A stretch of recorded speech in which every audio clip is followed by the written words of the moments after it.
Good evening. I would like to call to order the August 25th, 2026 meeting of the City of West Palm Beach Historic Preservation Board. Can we please begin with a roll call? Katie Jacob. Present. Caleb R.W. Locks. Present. Peggy Marker. Present. Kyle Waters. Present. Gabe Jaroslavsky. Here. James Murphy. Here. Jeffrey Sheldon. Here. Gerald Buxbaum. Present. Taylor Smith. Present. Thank you. Thank you. We will now move on to the approval of tonight's agenda. Do staff have any changes to tonight's agenda as presented? Hello, Mr. Chair. No, we do not have any changes to the agenda nor the order, so the cases will be presented in the order as presented in the agenda and in the packet. Thank you. Any changes by the board? Seeing none, is there a motion to approve? I motion to approve the agenda for this evening's meeting. Have a second? All those in favor? Aye. Aye. Any opposed? Okay, motion carries. Agenda approved. We now move on to the approval of the minutes from the the July 28th, 2026 meeting. Any changes to the minutes as presented in the packet? Okay, seeing none, may I have a motion to approve? Motion to approve. May I have a second? Second. All those in favor? Aye. Aye. Any opposed? Motion carries. Meeting minutes approved. We now move on to the report of the City Historic Preservation Planner.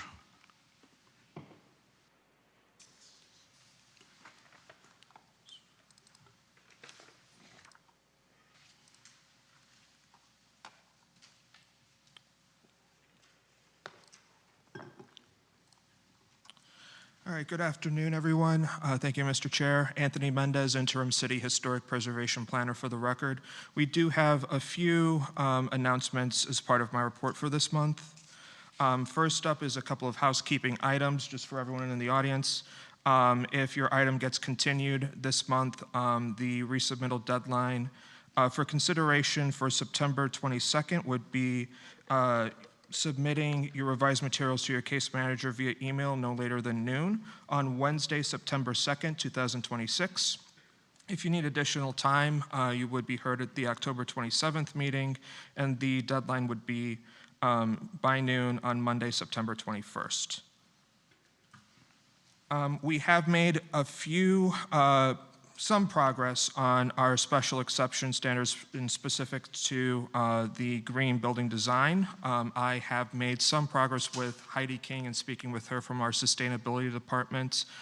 She has worked on implementing a sort of checklist of either option 1 or option 2.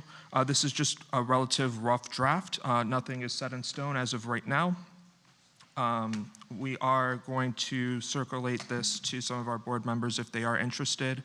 There are some revisions that do need to be made in regards to option 2 and having at least 6 of the measures from that following list. I know that for low E glass, that's relatively standard and our applicants don't really have a choice there.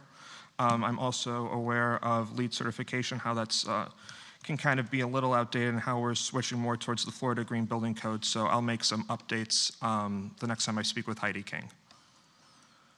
Third, staff is working on a code revision. This does affect the allowable fill for new construction along with various definitions for how height is measured for fences, retaining walls, maximum wall height, and overall height for single-family residential properties. So this is just technical language that would affect all of our historic properties and specifically historic properties within special flood hazard areas. Jordan started working on this with Stephanie prior to him leaving, but we are still in the works on revising this code change. This is part of a larger change within Article 2 of our zoning and land development regulations. We would like to send this before you all within the next few months for an official vote. I'll also send this personally to Melissa we are in the final stages for fee increases. That is going to be my next announcement. So there will be a fee increase for all of our COA applications, including the minors. This will go before City Commission, but will take into effect October 1st, which is the beginning of this upcoming fiscal year. So that concludes my report for HP. Thank you, Anthony. Yep.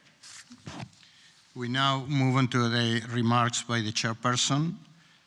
The matters before us this evening are quasi-judicial in nature, which means we base our decisions on competent, substantial evidence that comes before us. We ask that you please keep this in mind when making comments. For each of the cases in tonight's agenda, the applicant will have 10 minutes to present. 15 minutes will be allotted for cases involving a demolition. Following the applicant's presentation, staff will present. We will then open the floor to public comment, which will be limited to 3 minutes per person. If you are planning to speak during public comment, please be sure to fill out a comment card that you can find in the foyer and turn it into our board secretary.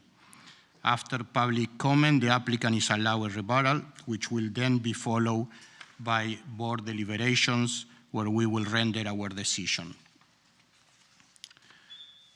To lead into this, we need to let you know if we had any conversations outside of this meeting, so we now move on to the declaration of ex parte communication. As to all matters on tonight's agenda, I, Taylor Smith, have not had ex parte communications. I have not received written communications. I have not conducted an investigation. I have not made a site visit. I have not received expert opinions. I request that these disclosures and all written communications be made part of the record. As to matters before our board this evening, I, Gerald Bucksbaum, have not had ex parte communications, received written communications, conducted an investigation, made a site visit, nor received expert opinions. I request that these disclosures and all written communications be made part of the record. As to all matters on this evening's agenda, I, Jeff Sheldon, have not had ex parte communications, have not received written communications, have not conducted an investigation, have not made a site visit, nor have I received expert opinions. I request that these disclosures and all written communications be made part of the record.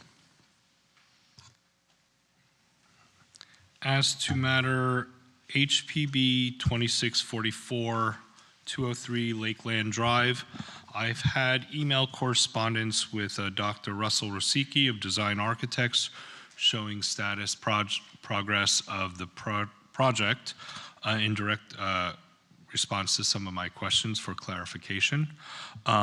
Review of that will not bias my decision for this evening. As to all the other matters on tonight's August 25th, 2026 meeting, I, James Murphy, have not had ex parte communications. I have not received written communications. I have not conducted an investigation. I have not made a site visit. I have not received expert opinions. I request that these disclosures and all written communications be made part of the record. As to all matters in tonight's agenda, I, Gabe Czaroslavski, discuss every case with the city staff, but I can make my decisions based on the evidence presented. Except for that, I have not had ex parte communications, have not received written communications, have not conducted an investigation, have not made a site visit, and have not received expert opinions. I request that these disclosures and all written communications be made part of the record. As to all matters on tonight's agenda, I, Kyle Waters, have not had ex parte communications. I have not received written communications. I have not conducted an investigation. I have not made a site visit. I have not received expert opinions. I request that these disclosures and all written communications be made part of the record. Thank you. As to all matters on tonight's agenda, I, Peg Marker, have not had ex parte communications, have not received written communications, have not conducted an investigation, have not made a site visit, have not received expert opinions. I request that these disclosures and all written communications be made part of the record. As to matter 6.1, I, Cale Blaux, had a brief conversation with staff, but I'm able to make my decision based on evidence presented. As to all other matters on tonight's agenda, I have not had ex parte communications, have not received written communications, have not conducted an investigation, have not made a site visit, have not received expert opinions. I request that these disclosures and all written communications be made part of the record. As to the matter of all items on tonight's agenda, I, Katie Jacob, have not had ex parte communications, have not received written communications, have not conducted an investigation, have not made a site visit, and have not received expert opinions. I request that these disclosures and all written communications be made part of the record. Thank you. We now move on to the swearing of the speakers. If you plan on speaking at today's hearing, please rise and raise your right hand to be sworn in. Do you swear or affirm the testimony you're about to give is the truth, the whole truth, and nothing but the truth?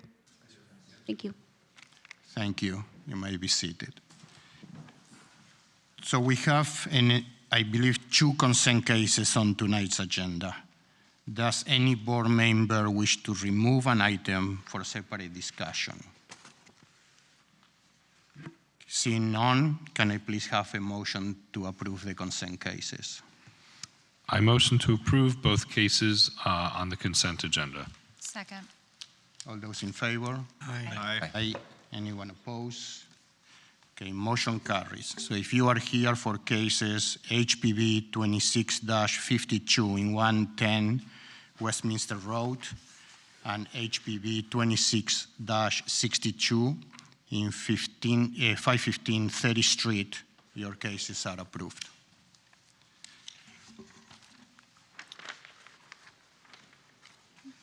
So we continue now with the cases that we have in tonight's agenda. The first case is HPB 26-43 at 511 Upland Road. Can I have, please, the applicant presentation?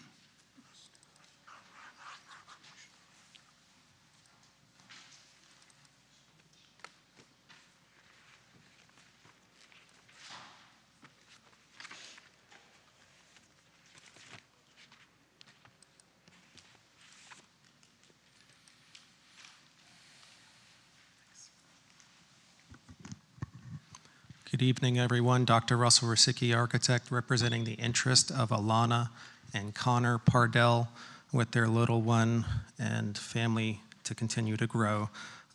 We're requesting 641 square feet first floor addition, just as a reminder, 364 square feet of a rear loggia, 1,515 square feet as a second floor addition.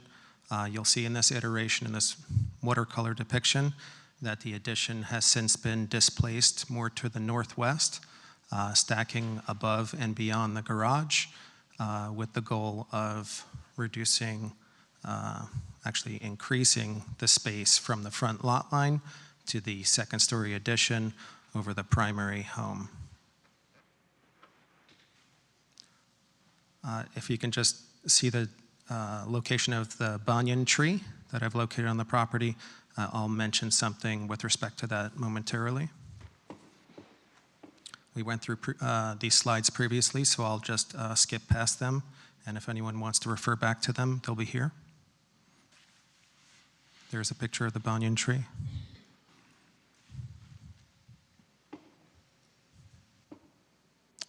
There is an active roof leak, as we know. This portion of the home is being demolished. We're restoring the home to its original character and look. But what's not original on the home is pretty much everywhere we see patches. So a lot of our adjustments made to the home were for necessary reasons. What we've uncovered since the last time we presented before you was that the primary home is loaded with roots from that banyan tree, is what's suspected. Small roots that are, these are interior photos that you're seeing, right? So the roots have grown through the plaster. I'm just mentioning it because we will have to deskin the plaster on the interior of the home. And I do suspect that it's also doing the same root up growing through the stucco exterior. If it's on the inside, it's likely on the outside doing the same thing. It just concerns me as it might relate to a historic condition that may be imposed, which would limit us to restucco 60% of the stucco upon the facade. I think I just want to make this situation clear that it's been compromised.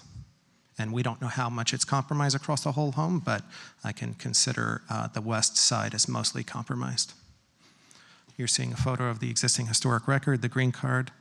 Our proposed addition highlighted changes are for your reference. I do want to bring attention to something that I think we can all benefit from, especially when we're considering additions above historically contributing masonry, in this case hollow clay masonry or wood frame structures, specifically with reference to Spanish Mission Revival homes or homes that have flat roofs. I feel that another green design measure that we'd like to implement, and we're including here today, is a continuous rigid foam insulation that would be over the roof deck, R20 minimum. We found it to be more energy efficient in doing some mechanical energy calculations versus filling the attic space or the framing cavity with insulation, which would have otherwise been our standard. So on future applications, we'll be showing this. I think it's for the benefit of the structure because the walls breathe, the roof breathes, the whole structure breathes. So I just wanted to mention that. Highlighted portions, again, represent changes we've made. You'll see the highlighted portion on the plot plan of the addition that was moved over the single-story portion at the northwest and how the setbacks have increased. This slide indicates the changes. So we added some interior bearing walls to support that relocation of the second story.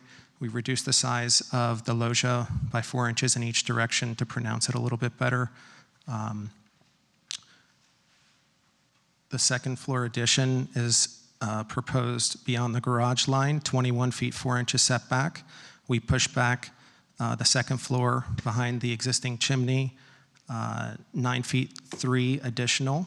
So it's now 17 feet from the front facade. We pushed the second floor back on the right-hand side of the front facade, back by 4 feet 5 inches, now 10 feet 10 inches from the front facade. So you're seeing the existing versus proposed north and south elevations here. The length of the home was reduced 5 inches from our previous presentation. And you can see these offsets taking place.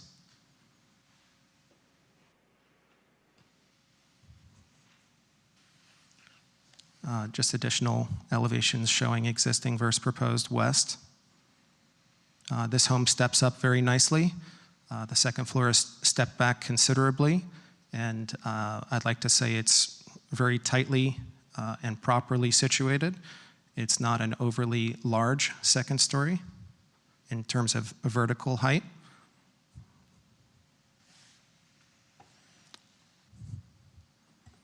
We have our streetscape indication here showing the elevational differences between adjacent structures.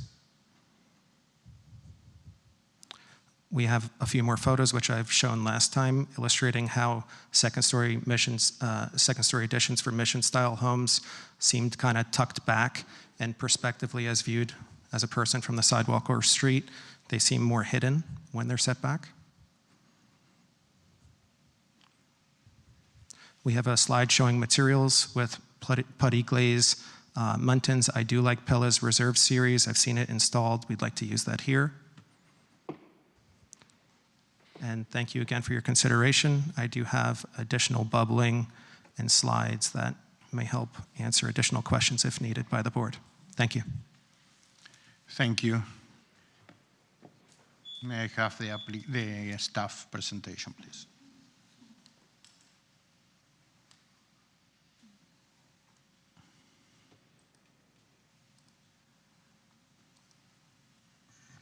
Good evening, Ana Maria Ponte, Development Services Director for the record.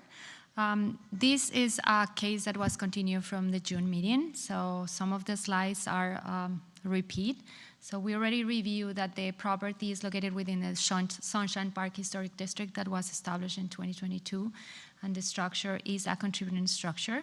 It had a garage that was approved by the board for demolition earlier this year.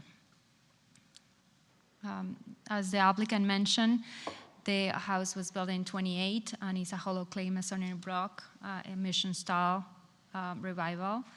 And the applicant is proposing the construction of a first floor addition and a second floor addition, and is utilizing one of the special exemptions for increased floor area ratio. And it's also applying for a pre-construction ad valorem.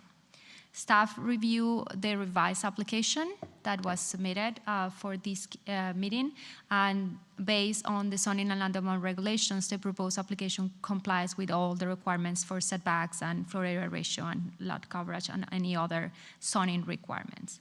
So the rest of the review by staff, and this is including the additional FAR allowed by the special exception that includes the green standards that are allowed by the code. So we appreciate the effort that the applicant did trying to address the concerns that were raised at the previous meeting by the board and also staff. We believe the applicant already explained how the addition now is further set back towards the north, kind of protecting the original facade of the house. To do that and accommodate the square footage that they desire, they added a portion of a second-story addition on top of the previously proposed one-story garage, but that second-story addition is pushed back substantially north of the facade of the building. I think it's around 43 feet on the west side of the building. The original two-story addition, as the applicant suggested, it has been set back further, 17 feet for the western portion of the structure and 10 feet, 10 inches for the eastern portion, addressing some of the concerns that the staff and the board had the last time regarding the impact of the proposed on some of the original elements or designing elements of the structure. One of those was the concern of the impact of the addition on the existing chimney of the structure. So you can see the graphic on the middle is the proposal that was presented on the June version that had the addition pretty much encroaching into the chimney. The proposal that is presented to you today, it has set back that second floor, that clearing the chimney and leaving the element intact. It also has clear and made changes on the parapet proposed. The previous version had a varied height of the parapet, and the applicant for this version has basically streamlined the parapet and have one consistent height, simplifying the design. The same way, it's the proposed changes have reduced the impact on the front of the facade on the east elevation, reducing the impact on the original features of the structure. One of the elements that is a substantial change is, like, with the addition of the second floor on top of the single-story garage, the width of the structure along upland is larger.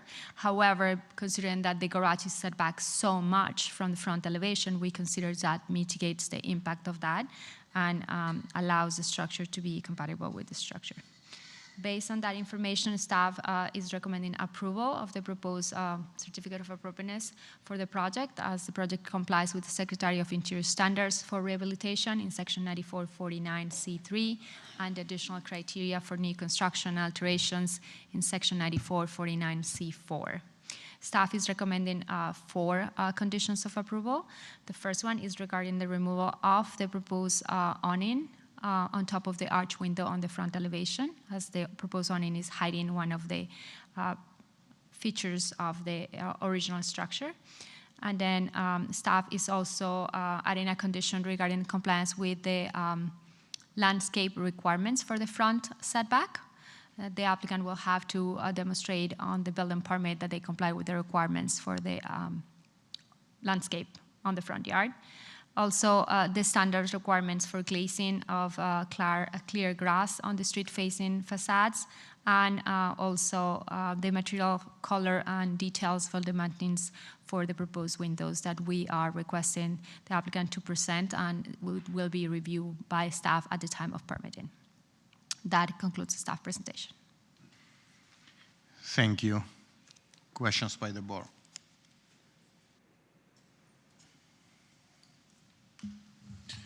Yeah, question for staff.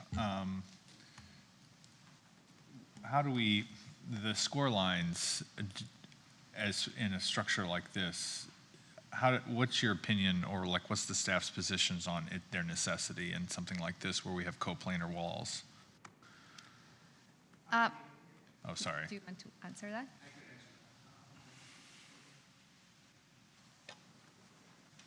All right, Anthony Mendez, Interim City Historic Preservation Planner. From just the past direction, the ideal scenario would be to have some sort of either inset or step back. Score lines are like more of like a tertiary option that can be considered for coplanar walls. But ideally, it's up to the applicant to work with staff on some kind of ways to preserve the existing building footprint, either through an inset, either through a step back, and then if that is not possible, a score line would be subject to staff's review of permitting. And is that something, I mean, I guess it's been a couple months, is that something we asked for in the hearing for that differentiation, or is that just something that's come up as a matter of course as the application's been developed? It appears to have been something that has manifested over time Okay. in terms of differentiation. Yeah. Yeah, and based on, Did we?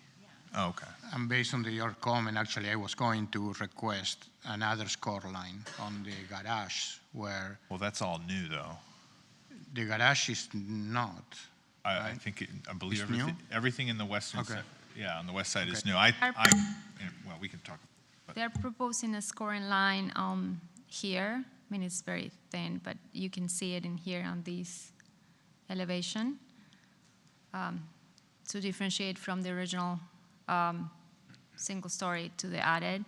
And then there's an additional one in this portion that is still visible. Then this element is the new addition.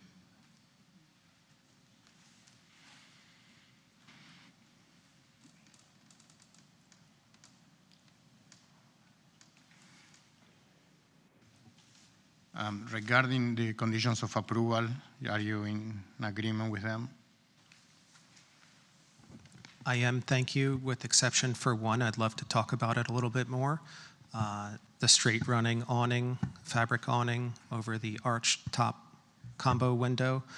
I think if we're considering green design standards, we're considering awnings over windows that actually serve a function and purpose, especially for a south-facing window of large expanse. I think it would be necessary to have an awning there. I personally and professionally think that a barreled shape awning over this doesn't serve that purpose well. It kind of hides the arch. I think once the awning is placed from pedestrian or car level, which is most commonly the visual on the home, that you would actually see the arch when looking up towards the window, right? You think about the head height of the window, it arching, the awning sitting above. I think it can be appreciated and serve its purpose for shading. So I find it necessary. I find it uncommon for one window to not have an awning and the other windows to have awnings. So I would love the board's feedback on that as well. Thanks. Thank you. Can you put that picture back up for us with the awning? Yeah, yeah.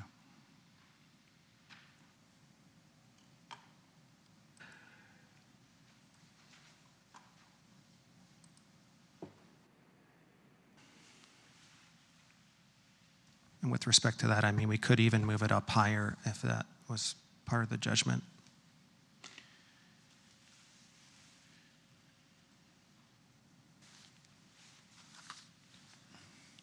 Regarding condition number 4, I have a request for you because none of your packages or applications include the materiality of windows, doors, and I think that is important for us to review up front what the materiality is. So that is a condition number 4 that city is asking you to tell them what the materials are for windows and doors, but typically we receive that in the application, and none of your applications show that. I'm not sure that's actually the case. Maybe it just wasn't shared with you. All submissions for COA require material specifications to be submitted. Windows and doors get submitted. If it doesn't make its way to you, I apologize, but No, but it's not in this package. If you go to the window and door schedule, they don't show material. It shows sizes. right. I- So the Pella Reserve series is the window specification, which has an aluminum exterior, has a wood-clad interior, and that's what I'm showing here. It also shows the putty glaze, muntin, and I mean, if you'd like, on future applications, I'll specify it's an exterior aluminum window to make Yeah, that we simpler. usually receive that information. Sometimes even we receive the NOAs or Florida product approvals, you know. I understand. In the latest request, which is a checklist that the City of West Palm Beach has created, it does require NOAs to be submitted. On prior COA applications, it does not. It just simply asks us to upload a brochure or material product specification for the product. And generally speaking, it would have been conversations with staff that I have had through the motion of us doing designs. Okay, I understand, but we need to know. Yes, I understand. Thank you. Any other questions by the board? Question for staff regarding the awning, just because I think the condition for approval is to remove the awning or replace it with an arched around awning. Just to remove it, so the arch is visible. And I do think it's been a while since I've reviewed this, but I believe there's a design standard for awnings at round arches that requires that they be round. Is that not correct? I am not familiar with the specific guideline. Is this part of the additional criteria? I feel like that's something that's come up in the past, like very specific standards for awning shapes. I think I recall something that if you are putting an awning on top of an arch window, it has to be the shape. Mm-hmm. But and in this case, what we're recommending is to remove the awning and not put an awning, so the window arch is reflected. But at this time, there's not, for the applicant's sake, there's not something specific, apart from removal, there's not like a specific standard that the city would recommend for an arch window? No. I mean, Okay. defer to the board expertise on that. A question for the applicant. You're proposing second floor additions over most of the existing one-story structure, and I know that you've done some exploratory work in the existing, and I'm just wondering if you've made any assessment as to whether or not the existing exterior walls can support the new second floor, or are those walls more or less likely to have to be replaced? It's a great question. I'm not sure if you were here during the presentation that I made. Specifically, a lot of questions were asked on this subject from Caleb. And we were doing a hop-to-box solution where we have poured concrete within hollow clay masonry cells that keeps a large majority of hollow clay masonry. Therefore, tie beam gets placed upon those poured cells with rebar in them, ties the tie beam to the columns. The columns then sit on pads that undermine or sit below the existing spread footers that are at the home. I did dig with a shovel personally at the home and found the spread footer present. It's a very suitable condition for a pad footer to be placed directly under a formed concrete column. So that strategy works well here. We also received a geotechnical report indicating 2,500 PSF bearing capacity at this home, and that also satisfies my engineering design. Thanks. And I have one more question. To me, it feels like the second floor is overwhelming the original one-story mass. And since you're on a corner lot and you have more frontage along Florida Ave, I'm just wondering if you considered a design solution that steps the second floor mass back on the east facade as well to differentiate and also to retain some of the existing form of the one-story structure? Yeah, it's a good question. So there's a few considerations there that I've made with my client with knowledge of structural engineering and how second floors get carried where there's first stories and what's conducive. But with respect to the east side of the property, we're on an east corner, so it's technically it's a secondary street, right? So we can call it a front, right? It's a secondary frontage. So we have an increased setback there. Considering additions on the first floor was a demonstration that I made on the first presentation for this project. But basically what I had illustrated was that small additions would have been placed that would have blocked more percentage of the structure. If you were to actually look at the elevations, a good percentage of the structure remains in its perimeter. With the strategic location of the loggia at the back of the house. I apologize, I'm flipping through a lot of plans here. So the loggia basically starts at the existing exterior perimeter. We keep that existing corner. We keep the single-story bump out, which presents itself with a barrel roof. We keep the existing front or enclosure along the front perimeter. We keep and restore a side entry door. We keep and replace a window which was original. So if you just follow your way back to the left side, you have the windows beside the fireplace. So we are keeping, if I were to give you a percentage of visibility of existing single-story component structures or lengths of hollow clay masonry walls, it's probably in the realm of 65 to 70% of a visual, at least if you follow just the unhatched wall lengths. So that was my strategy, to inset a second-story wall into a living room would otherwise require long span columns and beams, drops in ceilings, things of that nature. It also creates an unusual complexity of drainage, and going back to the score line conversation, I've thought about this for a long time. It wasn't just making coplanar walls was the easiest thing for me to do. Matter of fact, I studied different strategies of making stucco thinner or thicker to show that variation, restuccoing the original first story to show kind of a 2-inch reveal. But everything that I found led to some kind of envelope problem or building leakage problem, where you have transitions or steps that cause ledges, and we know how stucco blends together, right? You need flashings, you need expansion joints. The building envelope performance would be hindered. Thanks. Thank you. I just real quick, one question. Is the garage door, the door schedule listed as 8 feet wide, and it's depicted as it would appear to be a swing door, but in plan and the door schedule, I think it's a tilt up. That is correct. It's do you think that's width is sufficient? Usually what, 9 feet garage door width, so it's a little tight. And is there any appetite to doing an authentic swing door, which actually may be better for your non-traditional width that you're proposing? Those are great comments. I would say we'd be quite open to doing swing doors. When I consider carriage-style doors and what's today's clopay with carriage-style options, they don't tend to offer a swing door.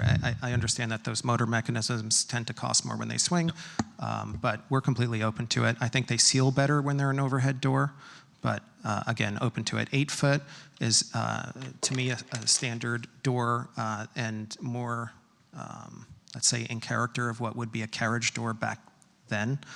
The former door on the garage we requested demolition was 8 feet. Okay, great. And that door was 8 feet, and that door was swing. That is exactly right. That door was exactly swing, yes.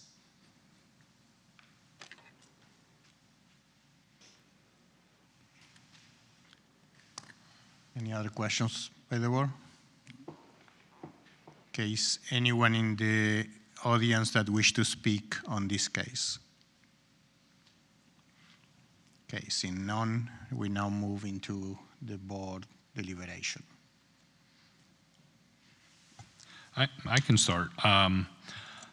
I personally think that it is an improvement of the existing site conditions, relatively nondescript mission style, one-story home, gateway to the Sunshine Park Historic District, modern house to the south, industrial to the east. I think the massing is, I really appreciate the applicant and the owners reworking their floor plan to accommodate that. I believe that the massing is a success. I don't really have much to add. I have no strong opinion on the score line. I think it's a little goofy in this instance. As for the awning, I find it fine with the rectangular. I understand the more traditional preferred is the rounded window awning because it has a round window, but I'm okay with the rectilinear. And I think that's it. Yeah, thank you. Thank you. I would like to see the awning stay in one form or another. I think it's better with an awning. I would prefer to see a round awning, only because I'm also remembering past cases from even before when I was on the board, there were very clear standards about awnings. And I feel like that was, I've sat here with cases where it was like pretty clear that this was supposed to be a round. Now, does it have to be a balloon, like one of those balloon-shaped ones? No, I feel like a round awning would be better. But I would almost add the condition that, I would change that condition to say, work with staff. But I think this raises the questions of, clearer design standards from the city, as I know is something that's been worked on, especially when Jordan was here. So I'm just, again, I probably wouldn't have had an opinion on it either way if I didn't remember that there were standards from like years ago. Yeah, I think the awning makes a lot of sense per the applicant. I think the square looks a little awkward where it is in its iteration. But yeah, no, I think the awning can stay. I think it's a good idea. And then yeah, I second everything Mr. Murphy said. I think it's a huge improvement from the last application. I do agree the score line is kind of, I understand I think it should be gotten rid of. I think that's just a gimmick at this point because, there's no reversing what's being done. Everything else is a big improvement, so I think throwing that gimme out there is just kind of more of cartoonish. But yeah, I support everything else as presented. I feel strongly with these improvements. I think a lack of awning at that arched window would be a mistake. I think it definitely needs an awning in keeping with the entire proposed south elevation. Other than that, I think it looks really good. All right. I agree with all the comments. So if someone is ready to make a motion. Yeah,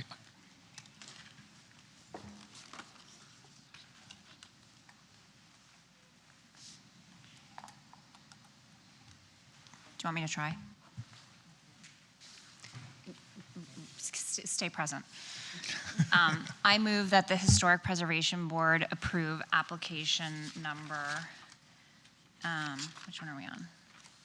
HPB 2643, 511 Upland Road,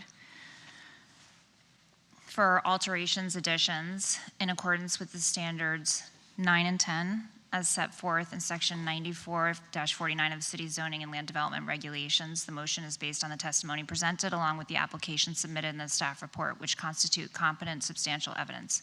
In addition, the approval of this request is made conditional upon the following restrictions, stipulations, and/or safeguards that I move are necessary to ensure compliance with the purpose and intent of the Historic Preservation Ordinance, the historic preservation element of the comprehensive plan of the city of West Palm Beach, the Secretary of Interior's standards for rehabilitation, specifically standards 9 and 10, which states, what do they state?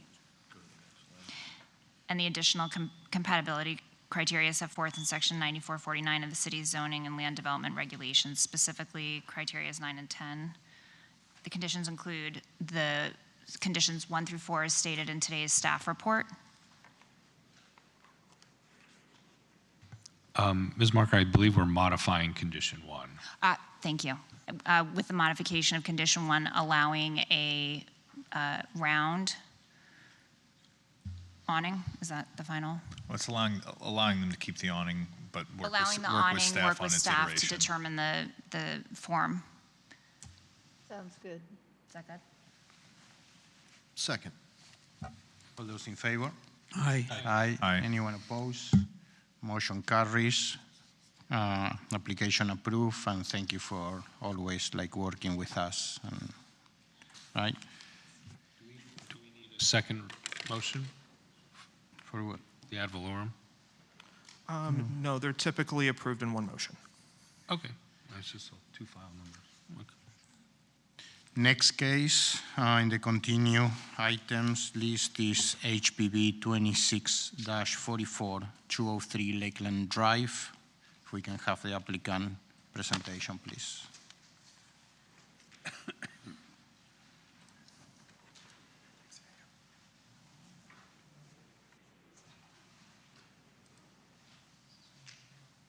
Dr. Russell Rosicki, architect. I would just like to correct for the record, the last name of the owners that we represent is Rosca, not Rosia. I think there might have just been a typo.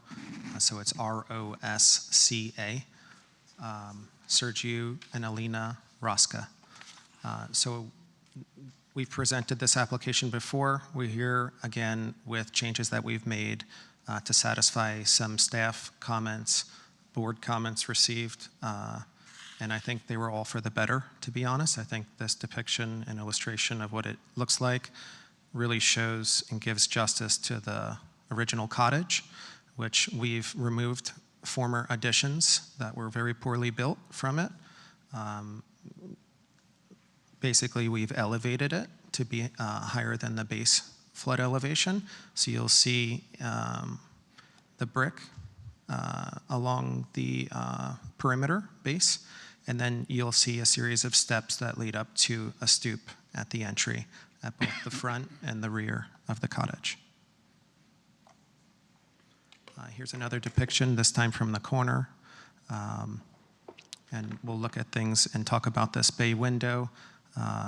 But I would like to say that overall, we're very pleased with the adjustments and the removal of shutters upon the windows. I think inadvertently, the shutters had made the windows look larger. But still, to that nature, we removed them. And we also downsized the width and height of every window and door, as you'll see highlighted in a schedule shortly. I'll be skipping slides that were already previously presented. This is in a flood zone. As you see, wave action line is to the right here. The flood zone is AE7. So with reference, the finished floor must be at elevation 9 to meet city historic preservation, city floodplain requirements for 2 feet higher than base flood elevation. Pictures of the existing structure. There is an active leak in the home. We tried repairing it and placing tarps over the roof. That was unsuccessful. Those will be removed shortly. So this is the proposed adjusted plot plan. Highlighted portions were changes that we made. The loggia was now more porous and open, as a loggia should be, with better views through, so it doesn't really get perceived as a large massing. If you may recall, we removed a canvas canopy over the second floor of the balcony, so this is a simply stated loggia with a railing or balcony above, but without a roof above that. So the strategy we had initially was to develop a 2-story home, right, that was set back decently from the cottage. So that one reads, they read kind of in sync with each other on the property, but the original cottage becomes the detached structure so as to allow a new home to take presence. The historic cottage is preserved, restored, gets more meaningful life to it. Elevations, what I'll show here today is that we did reduce the mean roof height once we dropped the second floor down a little bit. The interstitial space in the floor was reduced to accomplish that. Right now, that interstitial space is 18 inches. What you see off to the bottom right and top right in this slide is the stucco we would like to use, and appreciate board feedback here, but it's called Modern American. It has a texture to it. It has a graze to it. It's produced by drawing a board across the face of the stucco. We also have a thin tumbled red brick that allows it to look a little dated, but yet not too vintage. This tumbled red brick would be applied to the base of the main home and also the historic cottage, as long as the board and staff were open to it. Here's other views on the elevations. And again, even though we're not highlighting every window and door, everything was reduced in its size. Here's the window and door schedule adjusted. Here's the demolition elevation on the cottage. Again, red poche indicates portions that were not original to the home. And the whole back section of the cottage was not original. Here's what it will look like. We'll restore the gable end vent, we'll restore the corners, we'll restore the siding, and we've adjusted openings to work for our layout. Here's the side elevations. Streetscape elevations, a big deal to us is the fact that this, I mean, obviously it's not in the historic district, but it is right across the street. This being on the corner of Washington and Lakeland, it directly looks at this large structure, right? So the structure is allowed to be 32 feet high in this, right? That's at a mean ridge height. We're asking for 22.83, a considerable reduction, probably 30% if I were to do a quick math in my head. Right, the tower across the street is like 193 feet. You have adjacent 3-story structure in the historic district and another 2-story structure next to it. We do have a 2-story structure to the west, which is 205 Lakeland. I met this owner, good guy, historic preservationist as well. So the design revision summary is we raise the grade of the property from the existing 5.2 to the 7.06. The existing historic cottage is elevating from existing finished floor elevation of 6.35 to match the new construction of 9. The brick water table was added. The reduction of new construction FAR from 0 to 0.46. Reduction of new construction lot coverage to 28.5%. Reduced new construction window sizes. Remove new construction window shutters. Head height of new construction doors reduced by 6 inches. We reduced the mean roof height by 4 inches. We removed the fabric awning, as mentioned earlier. We increased the width of the opening at the loggia per staff comment. The new construction changed from having siding upon it to a stucco exterior finish, which is more proper for the structure. What I would like to make a request, and if the board can consider this evening, is that we feel like the white color roof is the best choice in lieu of a staff's recommendation. I do believe Anthony has very good reason to request the Sterling. At the same time, we're talking about new construction on the new structure and a new roof. And green design standards and sustainable design, it makes perfect sense for us to use a white concrete tile to achieve the highest SRI reflective index. If we go to a gray, it goes from 92 down to 21. That's solar reflective index. So 92% of those solar rays get reflected versus 21%. And you can see the staff recommended gray here. Same windows and doors. Pella, I'll just make the statement out loud. It'll be aluminum on the exterior and wood on the interior. And there'll be putty glaze muntins on the exterior that'll be raised profiles. Thank you. Thank you.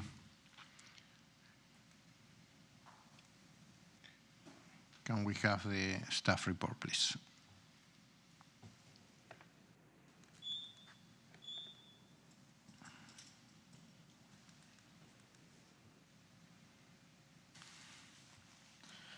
All right, Anthony Mendez, Interim City Historic Preservation Planner for the record, speaking as the case manager for HPB 2644.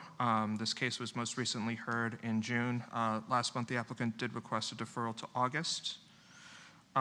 This was information that I mentioned in the last time when this case was presented, but the subject property is in the Central Park Historic District. And this district was listed both locally and in the NRHP in 1993. There was a recent resurvey done in 2009. And this property, for at least what's existing, was classified as contributing.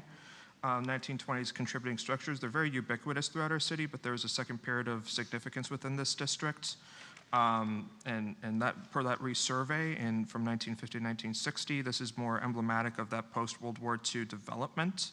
Per that resurvey, the property currently lies on AE7 in the floodplain, and since the city also requires that 2-foot freeboard, the required finished floor for any new construction is 9 feet in this area.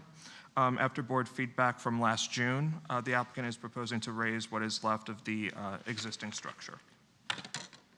There are non-conforming dimensions for minimum side setback, which is currently at 4.8 for the existing structure. Since this property is classified as MF20C1, it is subject to Section 9484 of our ZLDRs. And so the request, again, selective demolition of non-historic additions, which we determined at the time were later additions per the property record card. So the existing property, as Dr. Rosicki said, currently has issues with waterproofing, leaking. We have the embedded photographs from the last month on this slide. We have the surrounding properties outlined per the staff report, special attention to 1, 2, and 3. Number 3, it's 204 and 206 Lakeland Drive. There are contributing masonry frame vernacular structures. And just in light of what was discussed at the last hearing, the board did have questions whether this existing historic structure is now a neighboring structure, an accessory structure. Just in light of that question, staff's position and guidance was just for the applicant was that these are 2 neighboring structures, so apologies if that was not explicit at the last hearing. And that's just since this property was never an accessory structure historically, we did not want to subvert this structure's prominence in light of the new construction. Having said that, staff concurs with some of the comments from the last hearing that these 2 structures are neighboring. The new construction should be reduced in size, bulk, and massing. Just one note, just in terms of zoning, in terms of the proposed new construction, this cannot be shifted further back, so shifted further north because that wouldn't be in compliance with the rear setback. This proposed new construction can also not be shifted further east as it would not be in compliance with the corner setback. And I've attached just the survey alongside with the property record cards just showing the rear additions in this request. We have the revised elevation drawings showing the raising of the grade from 5.82 to 7.06 NAVD. The applicant is proposing restoring the shiplap siding, the rafter tails, the fascia board, and the proposed brick is subject to condition 11 for it to be a red tone, and that just because it's intrinsic to the material. I'll just briefly go through these slides as they show the applicant's submittal in this iteration versus what was presented last June. Floor plans, we have the front and west elevation drawings for the new construction. We have the north and south for the new construction, also showing the streetscape along Lakeland Drive. We have the new roof plan. And just for our ZLDR analysis, the applicant is requesting 2 of the special exception bonuses. The first is granted by staff. That's for having the detached accessory structure of at least 15 feet away from the primary structure and set back 10 feet from the front facade. The front facade in this case is along Washington Road.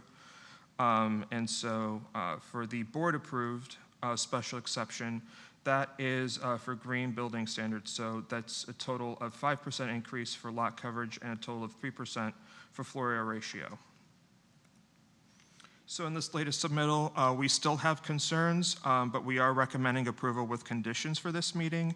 We have imposed 12 conditions by staff to resolve all of our concerns. So for the first condition, we observed that the height measuring to the second floor ceiling hasn't really changed. In light of the dimensional constraints for just compliance, our best approach from staff's point of view would just be to reduce the overall height to reduce that overall bulk. Staff finds that this helps with the new construction be more subordinate, just visually speaking when you look at the streetscape. That measurement would have to be reduced by 1 foot. And it's up to the applicant to decide as to how that could get lowered per this condition. Second condition, this was not a point that was mentioned in the first hearing, but just in regards to the bay window, while they are aesthetically pleasing, they may not always be appropriate for new construction. We do have concerns on the excessive formality of the bay window. We just find that that could be seen as conjectural, unfortunately. So in this condition, staff recommends the removal of it and replicating that arched opening and doing some interior reconfigurations. And that just creates more open space within this facade. It gives the appearance of this being a little bit lighter. For condition 5, staff finds the exposed copper flashing that it sort of detracts from the simplicity of the proposed roof material. So this is the proposed Westlake Saxony 900 flat tile. If Russell would correct me if I'm wrong on that one. So for condition number 6, we do find that the overall footprint of a loggia can be reduced slightly by shifting that south wall up, and that would leave the exterior spiral staircase exposed, as you see in this graphic. The applicant would also have to eliminate one of the doors in light of doing this. Condition 7, it's slightly outside of the historic preservation section, but I'm under the impression that since this is a corner property, that this is also along Washington Road, and they do have to comply with earth fill. So we've imposed condition number 7 that states that imported fill is limited to 1 foot within the minimum setbacks of the site. This is a more recent provision within our city. Condition 8, we would need to see a yard section diagram to confirm compliance of the proposed rear and west site walls. So that measurement of either 6 or 4 respectively is measured from the lowest grade, whether if it's the neighboring grade or if it's the property's grade. We would just need to know that amount and to confirm that that specific zoning provision is met at permitting. And then just in terms of courtesy notices, we did put out a sign on June 5th. The applicant did not have to do mailers a second time since this case was continued, and I did not receive any correspondence for this case. So that concludes my presentation for staff. Thank you, Anthony. Questions by the board?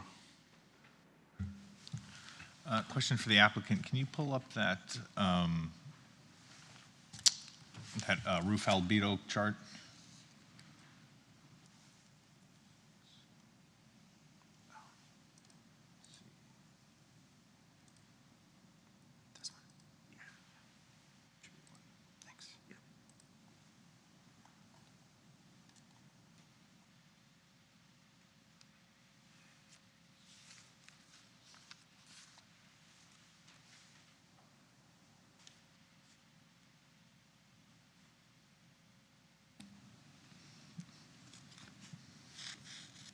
So the next highest to white, is this ranked?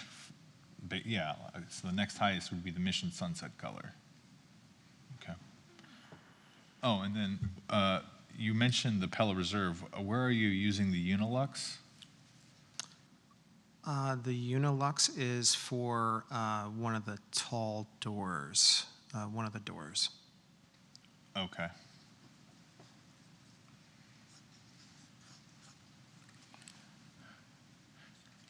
and I might have missed it. I think I was trying to follow. Where is the copper flashing being used that staff is objecting to?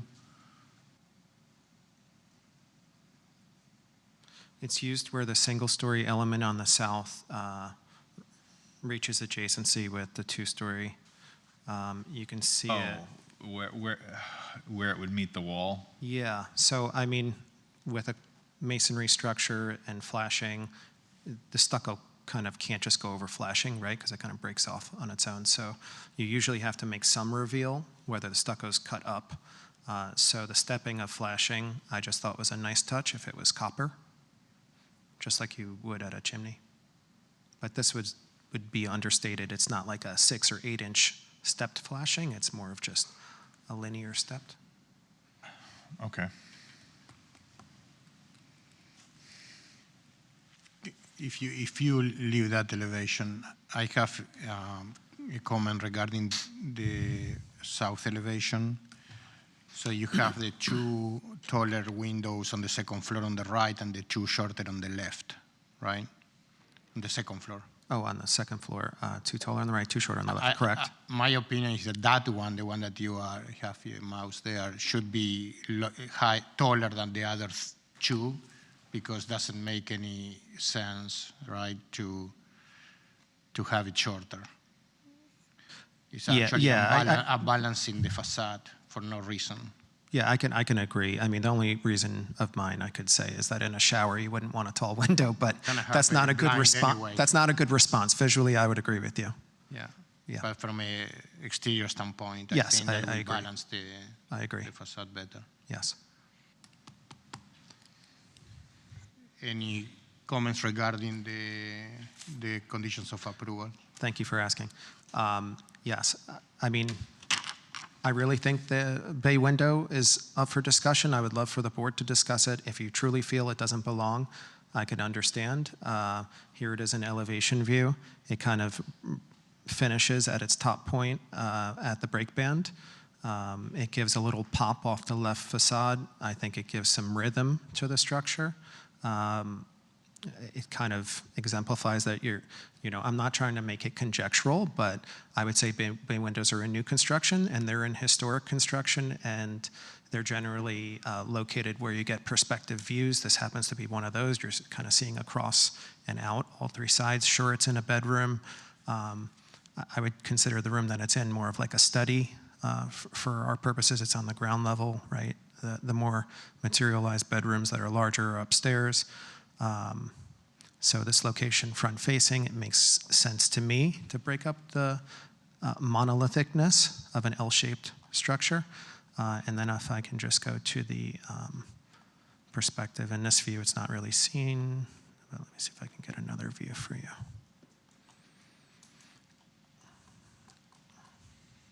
Here it is. So in this other view, I think it's a nice touch to it. But again, I defer to the board. It's not make or break for us. I think what is make or break for us is the consideration of the height of the structure and how we reduce it by a foot. We have 18 inches of interstitial space. That includes the sheetrock, the subfloor on the second level, the wood floor, right? So 18 inches leaves us with a 16-inch depth joist. That's not a large space to even run mechanical, so I can't really take it out of there. Our first story is proposed as 9'6". Our second story is proposed as 9 feet. I think those are modest new construction dimensions. We're not talking 11, 12, 14, 16, 18 feet. And I'd love to show you examples throughout Washington Road that are that. Oh, here they are. Now, this is designed by other firms. I was here for some of these hearings. Maybe some of you may recall them. But let's just start with the masonry vernacular, right? They tend to be taller structures. This house here at 310 Cordova Road, that has 10-foot first story. It has a 8'6" second story. Masonry structures in general, at least from the 40s forward in West Palm Beach, tend to have higher than an 8-foot ceiling. But what I'll point out is within close proximity, some in this district, some not, the first story of this ultra-modern architecture here, and the second story, I mean, we're talking 12, 14, 16 feet ceiling heights. A lot of these homes I took pictures of, they're on the corners. Washington Road is a unique animal in the historic district, so to speak, not just with historic structures, because I see tall ceilings, but also with new construction. Now, personally, I don't think any of these ultra-modern structures actually should be there, but they're there. So I think for reasons of our conversation, all of these structures have ceiling heights that are 10 feet plus on first floor, 9'6" plus on second floor. Here's a good one for you. I mean, you're probably talking 13, 14 feet for a ceiling height here, and you can see this plate glass kind of reach up, maybe 18 to 20 foot ceiling height upon entry, right? So you can see a historic structure here. I was able to get a picture from the side, but very tall ceiling heights along Washington, especially when you're considering a corner property. So I think those are the two biggest concerns to me. Pushing back the loggia, Anthony, I apologize, I didn't understand your comment initially at first. Now I understand it. So I think if that's something that you feel is necessary, we would be open to that as well. And I think the rest of the conditions pretty much make sense to me, other than the roofing, where I would hope that we can consider the white. I have a question, thank you. Sure. I think it's amazing that your applicant is willing to invest in that cottage and do the right thing and elevate it to meet this same elevation as the new construction. Hopefully, you think that it's been a successful move.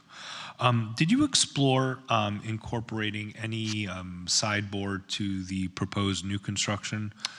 Yes. The sitting room is almost the same size as the cottage, which you're elevating, which is great. And I'm not sure if my architect colleagues would agree, like maybe just that bump out has the sideboard to further reflect or evoke the cottage that you're saving, may be a good move. I don't know if you explore that with your client or just professionally if you explore that. Yeah, great question. We did explore it. We explored it as both, like a clapboard siding that's applied to the masonry, but then, and also a stucco form siding pattern that brings closeness to the cottage. But at the same time, I kind of go back to Caleb's judgment, where like, you know, a spade's a spade. Like, if it's masonry, it should probably have stucco on it rather than trying to apply siding, right? Wood siding applied to stucco. I mean, if you would, I don't know if you still have that same thought process in your mind, Caleb, but I mean, we could do it. We could do stucco form siding if that's preferred. But yes, we did have an iteration we shared with Anthony. We had drawn it in our office, then we removed it. The client's open either way. So I think if the board wants to consider siding upon that single-story portion, I'll just bring it in view here. Stucco form siding, I think, would be most appropriate here if we were to do it. And then as for the roofing material, the cottage is going to be the gray. That is correct. It currently is. That's right. Okay. And it is a 3-tab shingle, Great. like it should be. Great. And then one thing, and I didn't hear any discussions, the new footprint would occupy the space of the banyan tree, which has to go. Thank you. Yes, we did. Yes, it would. Okay. That tree looked like it was dying to me to begin with, and I know you had asked a question on it. I couldn't answer it at the last hearing. We did have an arborist come out and verify that that tree is termite ridden. It is at the end of its life.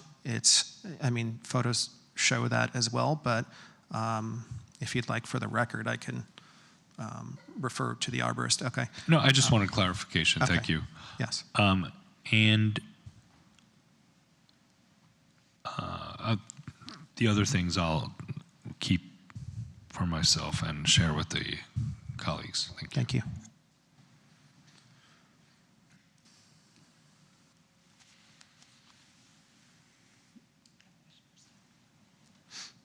A quick question. The copper flashing, what was the concern with it?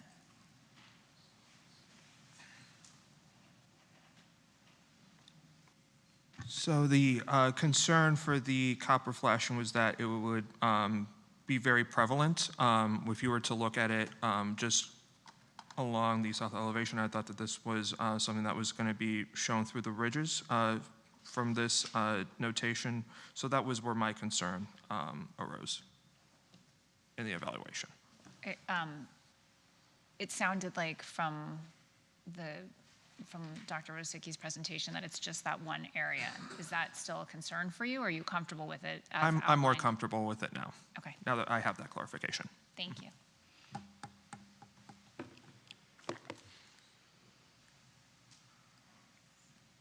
No more questions?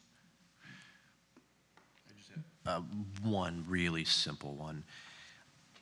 The balance act that you've done between your client and the board, great job. This is quite an improvement. So the only thing that is just kind of sticking out to me, it's very simple.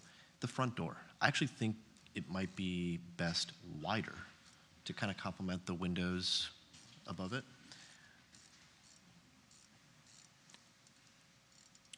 Good comment. I could also agree with you. I mean, 42 inches would probably be, I would say, a maximum. But I could agree with you, right? A 36-inch door probably looks a little subtle. Whatever your client Thank you. feels best. I appreciate the comment.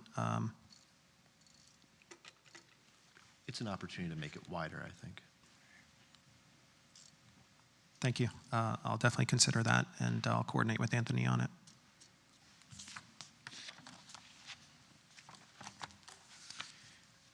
Is anyone in the public that wish to speak on this case? Okay, seeing none, we move into board deliberation.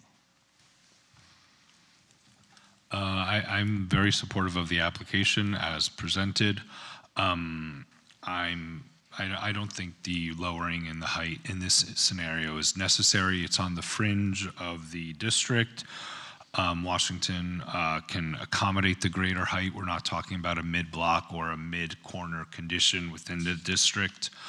I think the buffering with the one-story cottage transitions into the district, and similarly, there's a three-story abutting property. So I don't think that's necessary. I would make a motion to eliminate that condition. I like the bay window. I just think it's ill-proportioned currently. I don't know if my architect colleagues agree, or maybe they want to remove it. But whether removing it or keeping it, I kind of like it. The height, one of the conditions I didn't understand. And roof color? Oh, the roof color. I'm okay with keeping it white. As the staff put on the record that these are neighboring properties. So it's not like we're going to have a guest house that has a different roof as the primary structure, which is something I've always been trained to not promote. With that distinction, however, should the board want it to be changed to the gray, right? I'm fine with that, but I would make a motion that they could keep it white.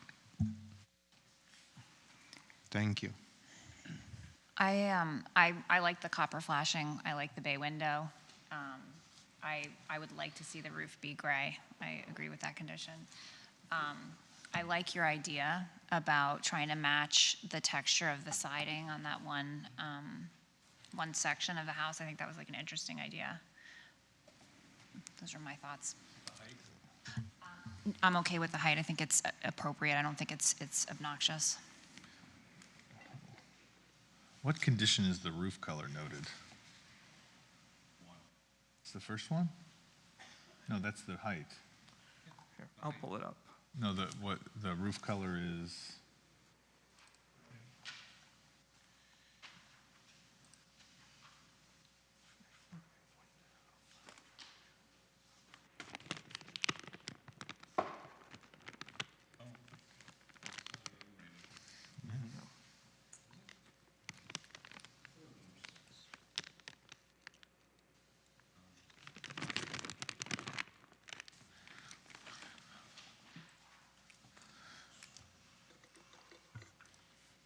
Anthony, I don't think your roof condition made it into the, It may not, It's let a me check frames, the- it's a frame. The frame. The number 9 is about the frame color.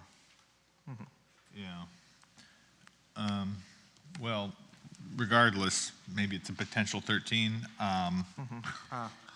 frames shall be- I would say, I think I'm actually okay with the white.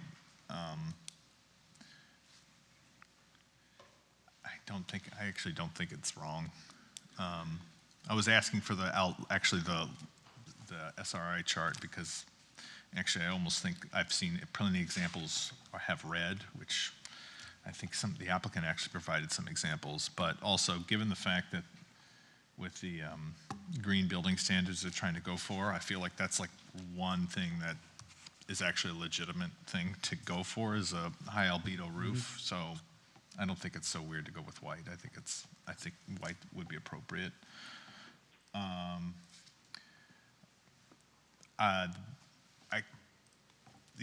I have no problem with the bay window as a detail. I do feel it's a little bit awkward. I think it needs some tweaking or something. I'm not quite sure what it is.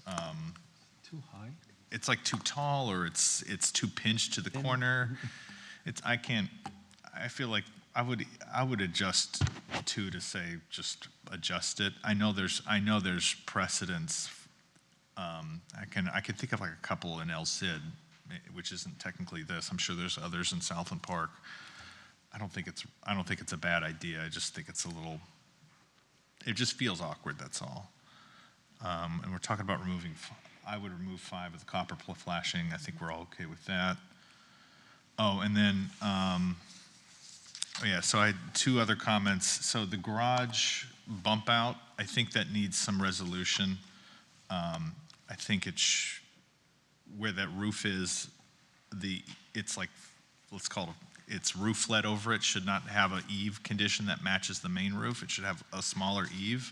And I think it would also benefit to pinch it in a little bit so it looks a little bit like an additive mass onto the main mass so that the north and south walls of the little bump out aren't coplanar. I would just have that as a condition to adjust that garage addition to be a little bit better resolved. I think pinching it in and reducing the eave height might actually provide better resolution for the little rooflet, or maybe it's just a shed roof.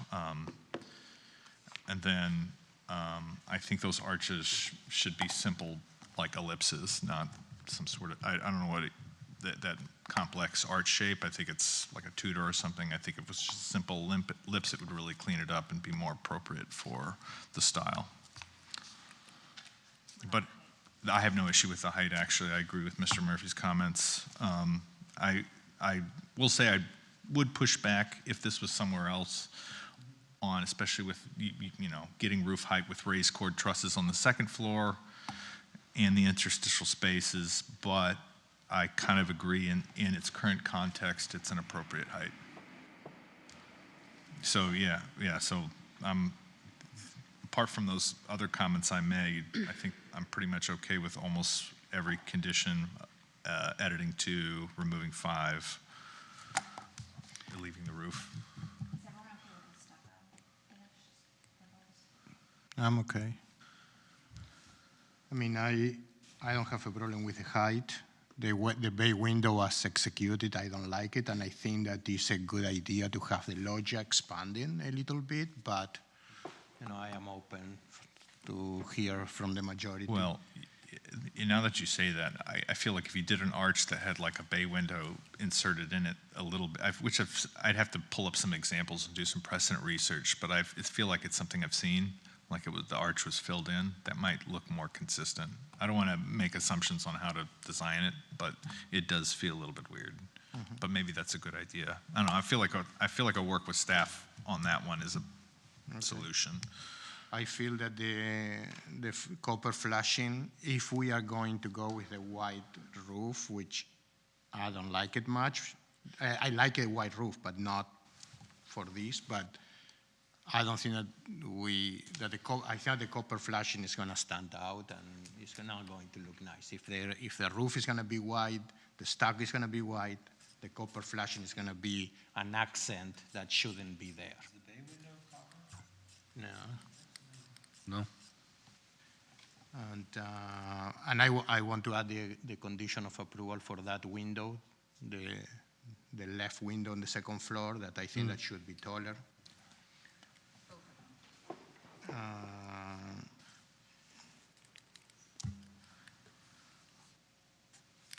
Pretty much that. I'll just chime in. I do agree that I think the roof would be more successful aesthetically if it was a gray and not a white. I think a white roof is more indicative of a different style than this house is trying to be. I am okay with the placement of the bay window, but I just have a few suggestions on maybe how it could be improved proportionally, which I think would make it feel more appropriate. That would lower the height of the bay window so that the roof ties in below your 1x8 banding, so that it's more in keeping with the proportions of your arched openings. I agree that those should be more of a true elliptical arch rather than like a three-part faux ellipse. I think on the bay window, the height of the glazing, the windows themselves could be reduced. I think that you could go with make the height of those windows like window type A to the left and just kind of simplify the whole composition. That will also help you bring down the height of the roof. And then I think that I would also pull the brick detail down to just have that continuous with the rest of your water table, because I think that that's emphasizing in a negative way the verticality of that element. So I think that those changes might help that bay window be more successful. Thank you. I want to add that the gutters and the downspout are called out to be copper, but I don't think that the flashing against the white wall should be copper. That's my opinion. Any other? Right. I mean, If it's gray, then probably. then you're okay with it. I mean, I don't know. I mean, I agree with the SRI, but, I think that the white roof kind of doesn't put a cap to the house properly. Yeah, I can't see. It's like, keep going. Well, That's my opinion. should we do like a quick straw poll on how each of us feels about the roof color? Sure, we could. I mean, I think that should be gray. Because there's like, gray, 3 gray. Gray. White. White. Okay, so it's white. No. 4 gray. 4 gray. 5 gray. You're. Jeff? Then. That's great. Okay.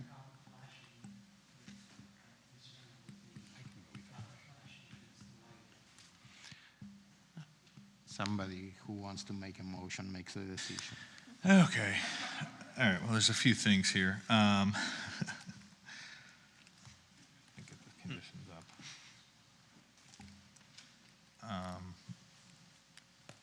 Window on south, 14 garage, 15 arches. Okay.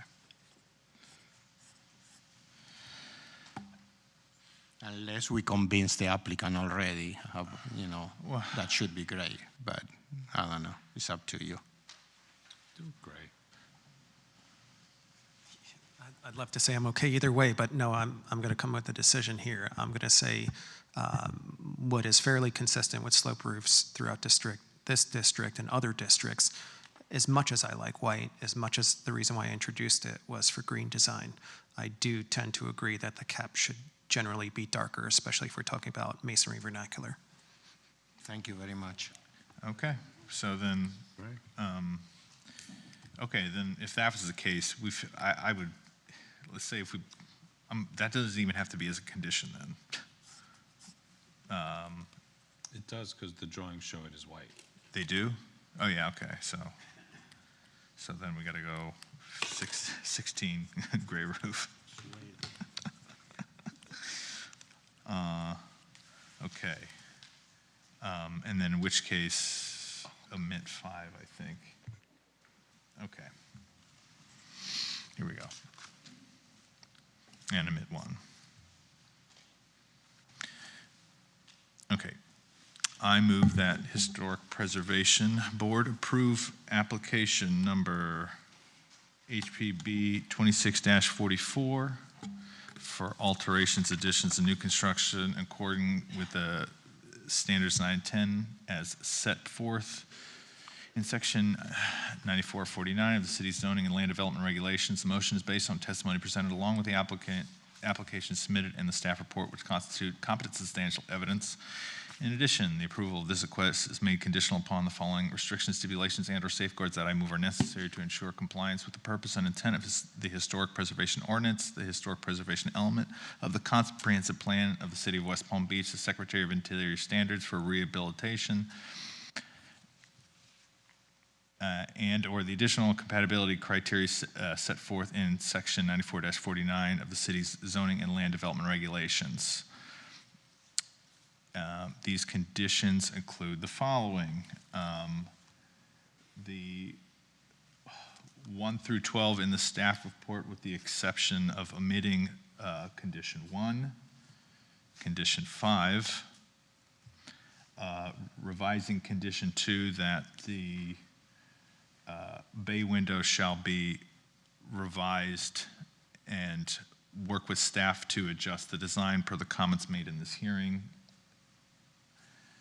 And then addition of condition 13, the second floor windows on the south facade at the southwest facade, that be a taller window to balance at the shower to balance that second floor south facade. That the garage bump out be reviewed with staff for the massing and eave condition. That the arches on the east elevation be expressed as true ellipses, and that the roof shall be gray as presented in the staff presentation. Can you add the window on the That was number 13. Okay, thank you. I think. So. Do I have a second? Oh. With a gray yes. I'll second. All those in favor? Aye. Aye. Any opposed? None. Motion carries. Project approved. Congratulations. Thank you for working with us, like I said before. Next case is new business, HPB 26-31 at 490 52nd Street. Can I have the applicant's presentation, please?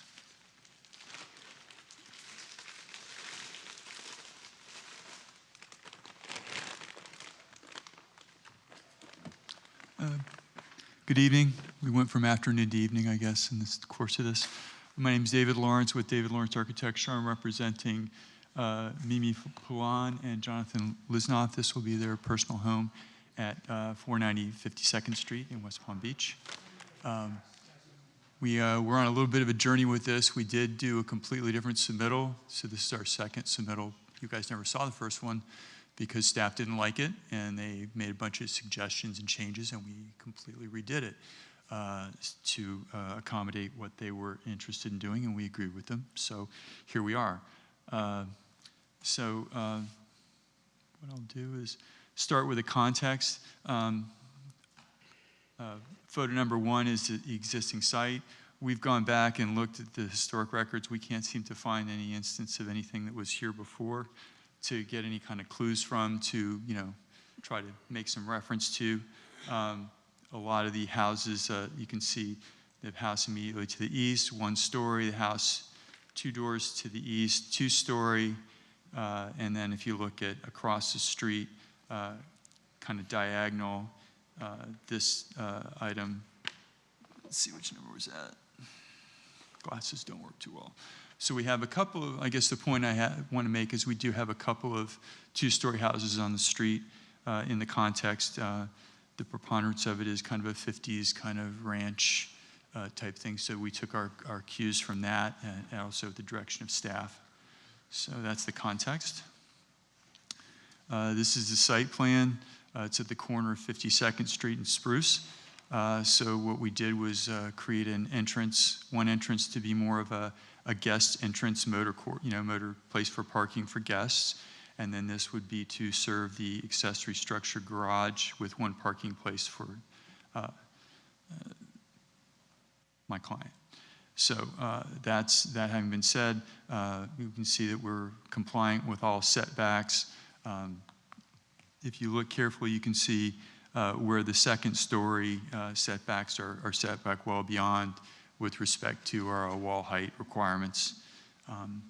So I do want to point out that we have made an error in our zoning summary, and if you want us to come back next month, we can. We added at a point, the FAR, all the square footage numbers are the correct numbers, but we made an error in the FAR, and the FAR is 0.38 or 338 as opposed to 0.28. So we apologize for the mistake. There's no excuse for it, but it is what it is. But it is still well within the 0.35 that's permitted by code. The coverages and all the square footages numbers are correct. It's just that we made a mistake there. I just want to point that out. So we'll go to the first floor.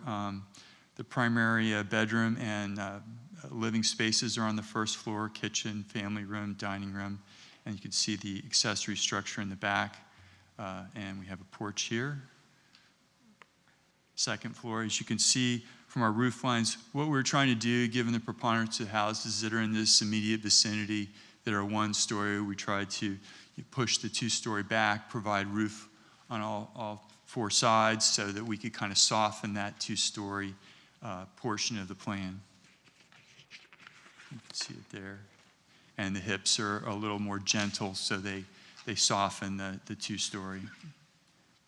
These are the context elevations as we spoke. This is a two-story structure, one away. It is non-conforming, and there is a two-story accessory structure back behind this building, but most of it's one story.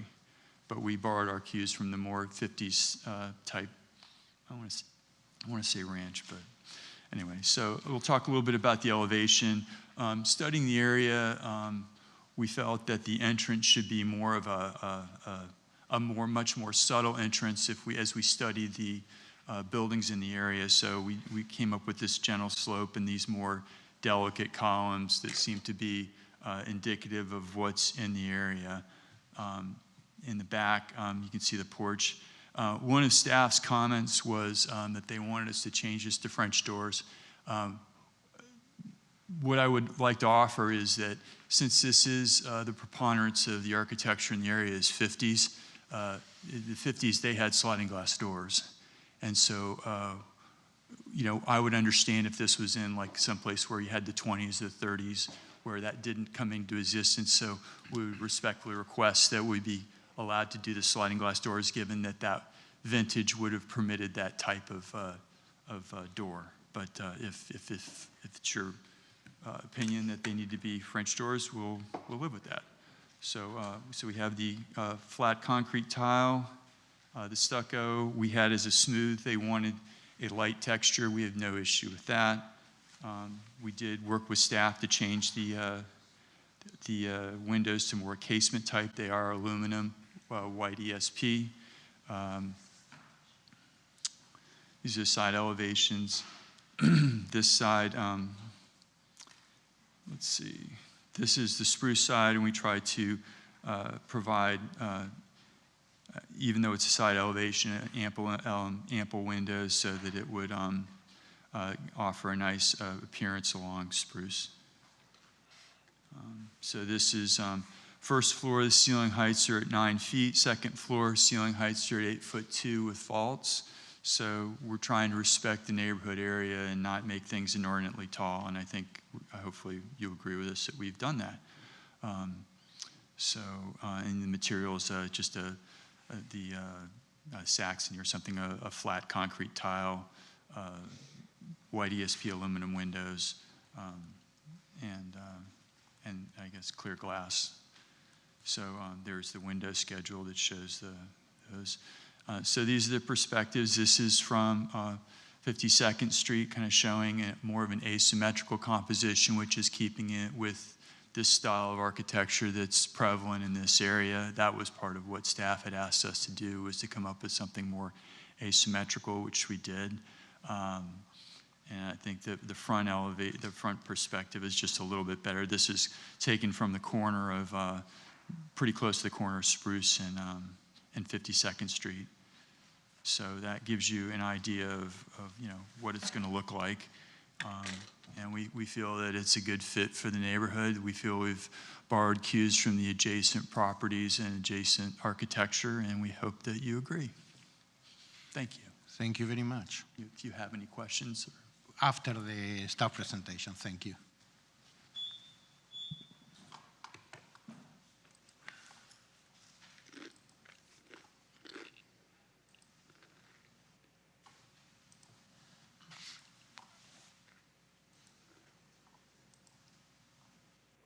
Okay, good evening. Stephanie Gregory, Planning and Zoning Administrator. So this is HPB case 2631 for 490 52nd Street, requesting a certificate of appropriateness for new construction.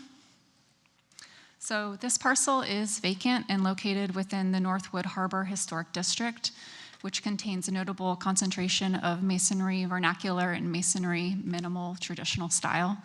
This particular parcel is a corner lot at the southeast corner of 52nd Street and Spruce Avenue. And the site has a historic single-family, low-density residential 7 context for zoning designation. The request for the construction of a new 2-story home with detached garage totaling 22,135 square feet. This is the proposed site plan. The house is oriented towards 52nd Street with the detached garage accessing from Spruce Avenue. The new construction meets all of the city's land zoning and land development regulations for the SF7C4 zoning district, and there are no special exceptions requests being made for this item. So this is the north elevation. It is designed in the masonry minimal traditional style, which is typically characterized by asymmetrical massing, low slope hip roof, casement windows, and shallow covered entry. This new construction includes a hip roof over a cross gable, smooth stucco exterior finish and window seals, flat concrete roof tile, and an overhang over the front entry with exposed rafter tails. This is the east elevation. And then here is that west elevation from Spruce Avenue, showing the detached accessory structure accessing from that side of the street.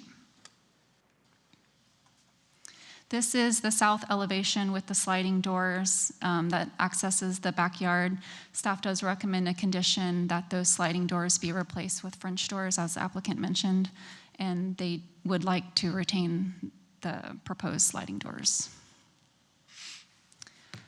Here again is the street elevation of the proposed new construction in context with the existing historic structures, and it's staff's assessment that the proposed new construction at this corner lot is consistent with the scale and massing of the surrounding buildings. Staff does find that the proposal is in compliance with the 9 standards in section 9449 C4 for additional criteria for new construction and alterations. And so we are recommending approval with conditions. The first condition is related to the swapping out of the sliding glass doors with the French doors. The second is that the stucco should be lightly textured and subject to staff's review at permitting.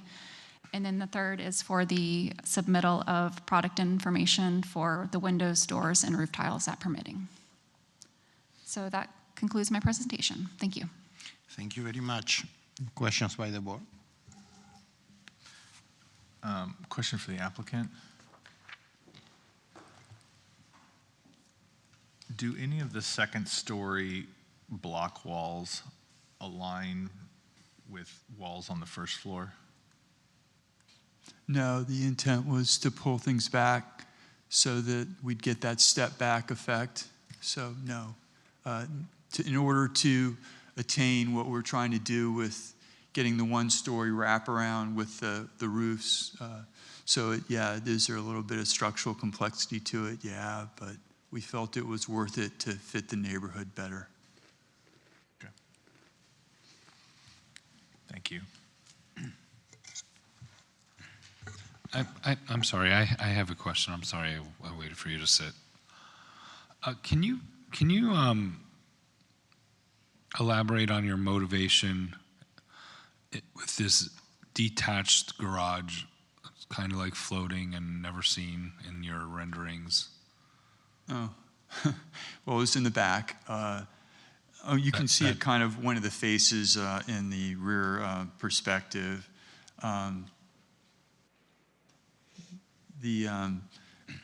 It seemed that a detached garage was more in keeping with things in this district, so we're trying to be consistent also by breaking that piece apart. It reduces the overall mass with reference to the more modest structures in this area.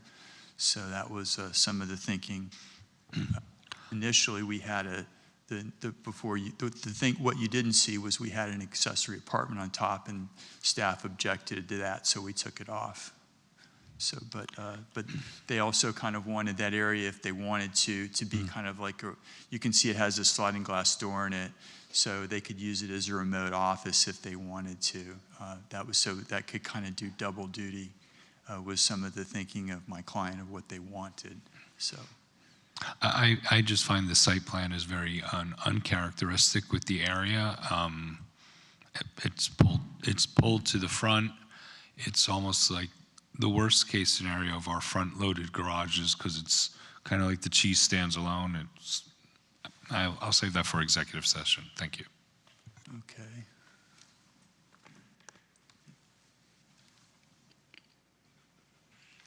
Any other questions?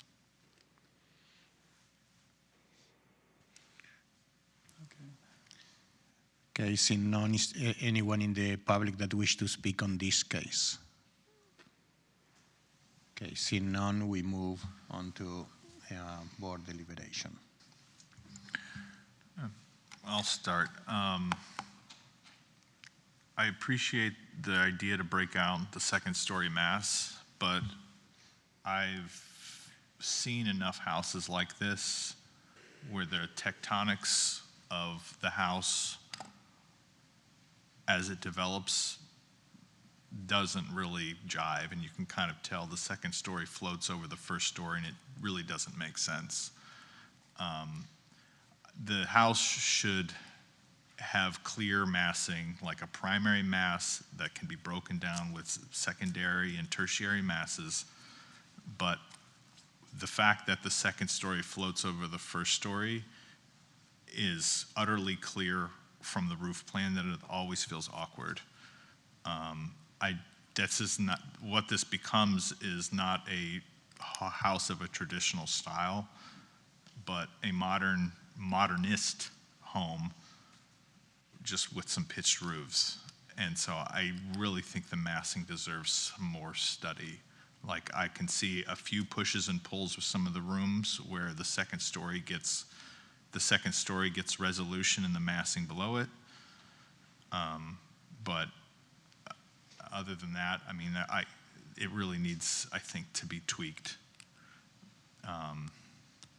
And then apart from that, I appreciate the minimalist traditional style, but it's almost like a little bit too blank. I feel like it needs something. It needs outlookers. It needs, I can't even tell if it has sills. This looks, okay, it has some sills. I don't know. It needs a little bit more life breathed into it. But maybe if the massing was expressed simply enough, that would be a clear, like, things can be simple and beautiful. This is not simple, and so that's kind of the problem. I think it's trying to do too much of one thing, of like breaking itself down. So I really think the massing needs to be resolved. I agree that the massing of the second floor in relation to the first floor isn't characteristic of the minimal traditional or masonry vernacular style that you're going for. I think that there's a visual disconnect between the first floor and the way that it's organized and the second floor. I think it needs to be more rational. I think that your second story and your first story masonry walls you should have more in alignment, and it should have a more kind of more traditional organization. I think the first precedent image in the staff report is a good example of how you can have a 1 and 2 story, minimal traditional house, but that where the volumes are clear 1 and 2 story volumes, and I just think that it's in its current design is overcomplicated in that respect, and I think that it's a less successful application of the style.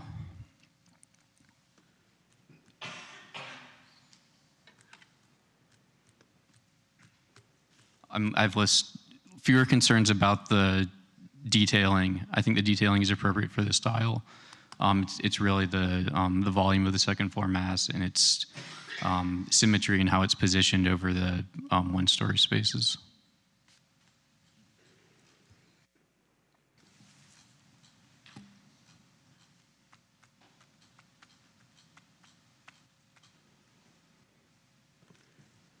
Yeah, I think if I wanted to, I actually am less concerned about the detailing. I think it's more of a proportion and composition thing that makes me feel like it's naked, but maybe I see windows that are too close to corners too, so it's just, there's a lot of things that are a little disconcerting in the composition, and detailing maybe just a minor, I think it's a massing and composition study that needs to be done, and less of a detailing thing.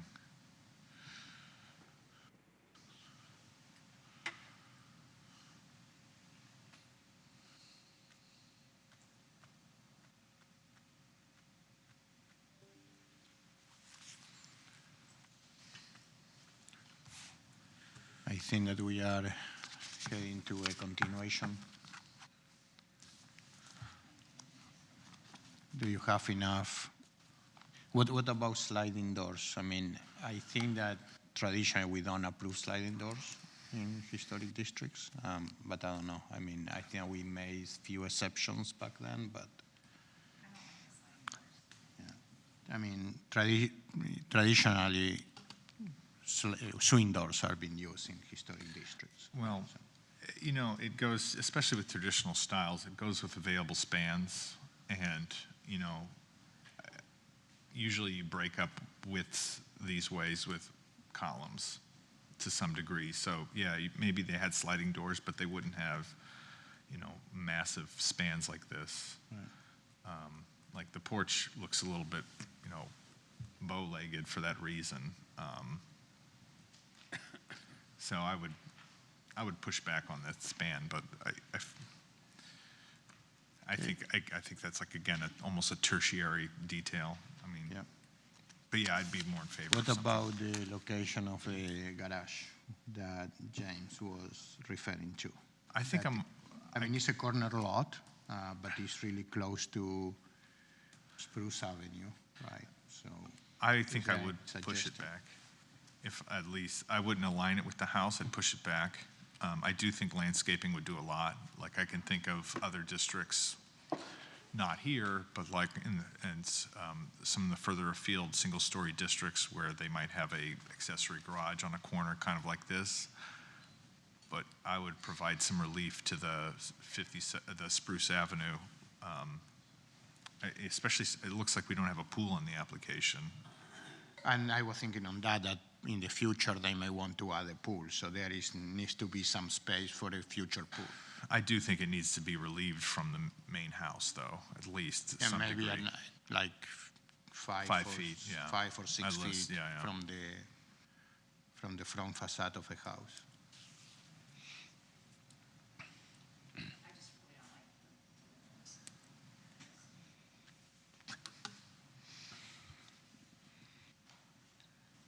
I mean, there may be an opportunity. One of the present pictures shows these casement corner windows, so I don't know if that is an opportunity to make it more interesting. Oh, yeah. And actually, That adds a lot to the style.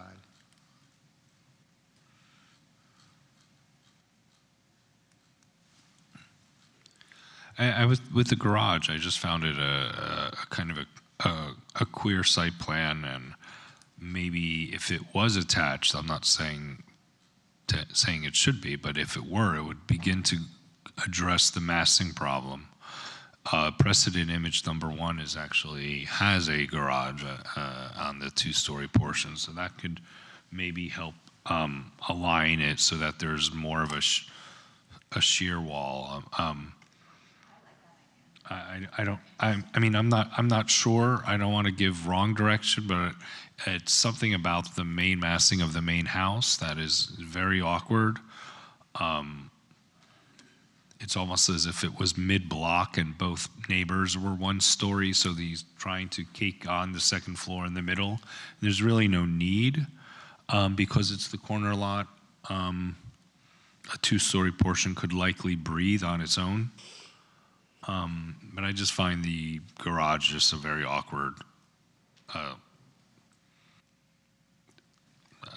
afterthought, and then amplified by the excessive amount of parking. It's like you're going to be parking on 52nd anyway. Why doesn't the garage go there? As indicated by your hardscape plan. I don't know.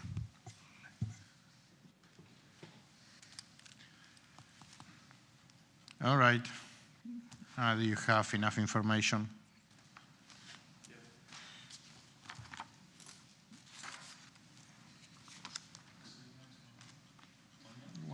One month.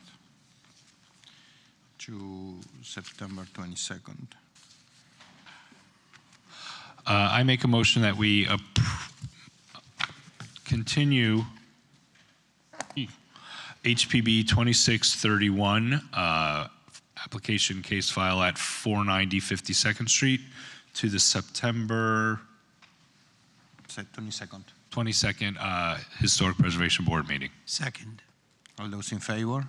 Aye. Aye. Anyone opposed? Motion carries. Project continued to next month.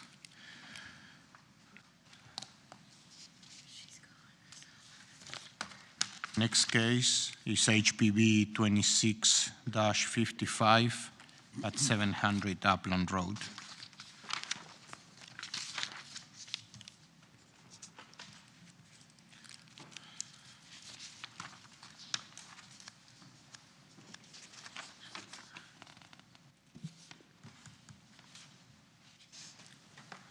Good evening again. Dr. Russell Rosicki, architect, representing the interest of Alec and Jennifer Horton. They live in the neighborhood. They are seriously considering moving into this home. They want to see how it turns out first. The illustration that you see on the screen here, I do apologize in advance, is a former illustration before we set back the 2nd-story wall plane and made the chimney show its projection.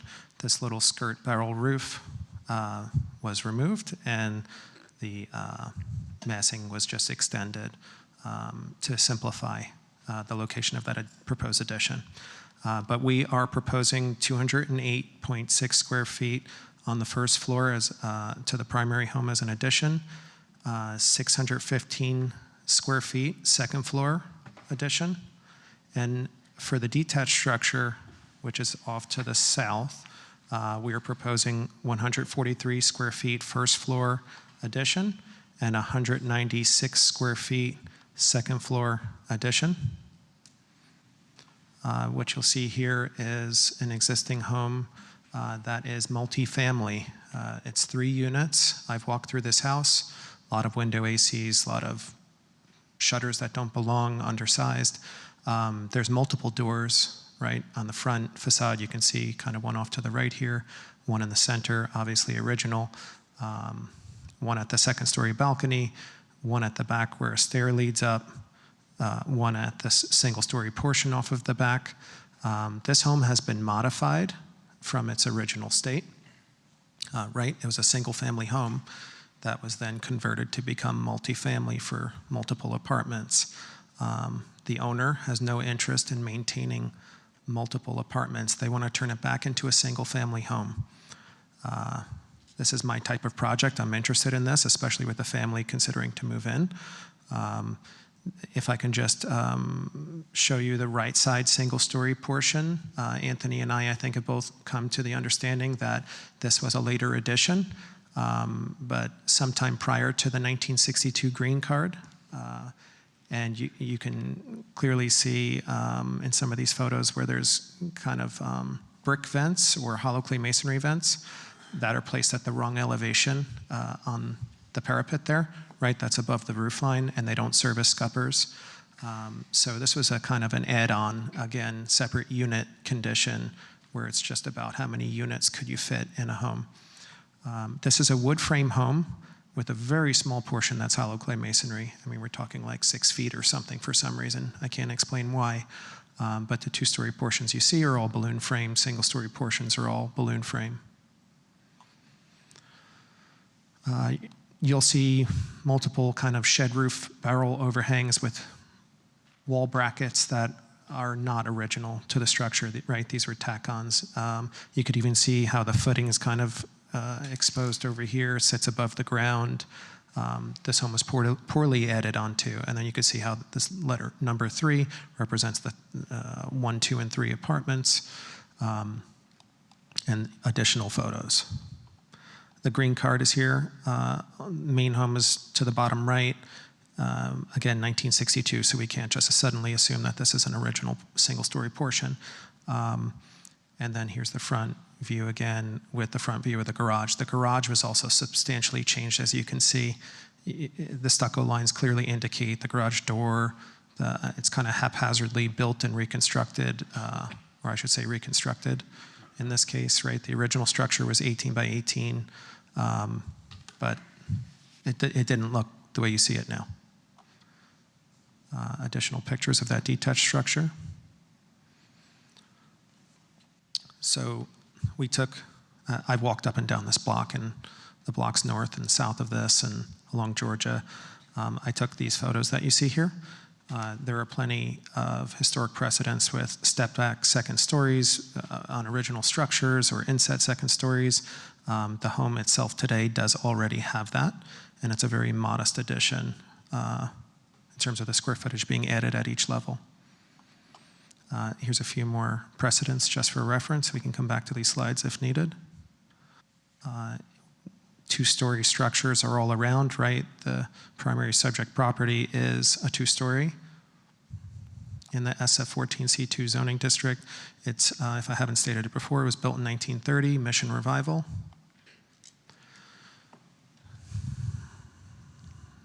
So what I'll do is zoom in to this primary home. The addition takes place behind the chimney for an 8'6" setback from what is not an original facade, which already has a jog differentiating it from the primary structure. The second floor continues beyond. So in this lighter gray area, we're adding a second floor above. In this darker gray area, it's a first and second story addition where there otherwise is a void there today, so there's nothing in that space. The majority of the additions proposed are not visible from, let's say, 2 frontages, right? The majority. We have a 14'11" addition off to the west that would be visible, again, over a non-contributing portion or a portion that was added on after. And then behind that, there is a second floor addition over an existing first story. This box that I'm hovering around, which measures 20 feet 5 inches by 15 feet 1 inches. Adjacent to that is a fabric awning over a patio for a barbecue area. The pool is placed kind of westerly and central within the yard so that we can receive our privacy from the street side. A little summer kitchen area is planned at the southwest side of the property where there is a current mango tree. The detached structure has an outside exterior stair that leads up to a guest suite on the second floor. The portion of the garage is restored to look more appropriate than what you see today, and another garage bay is directly adjacent.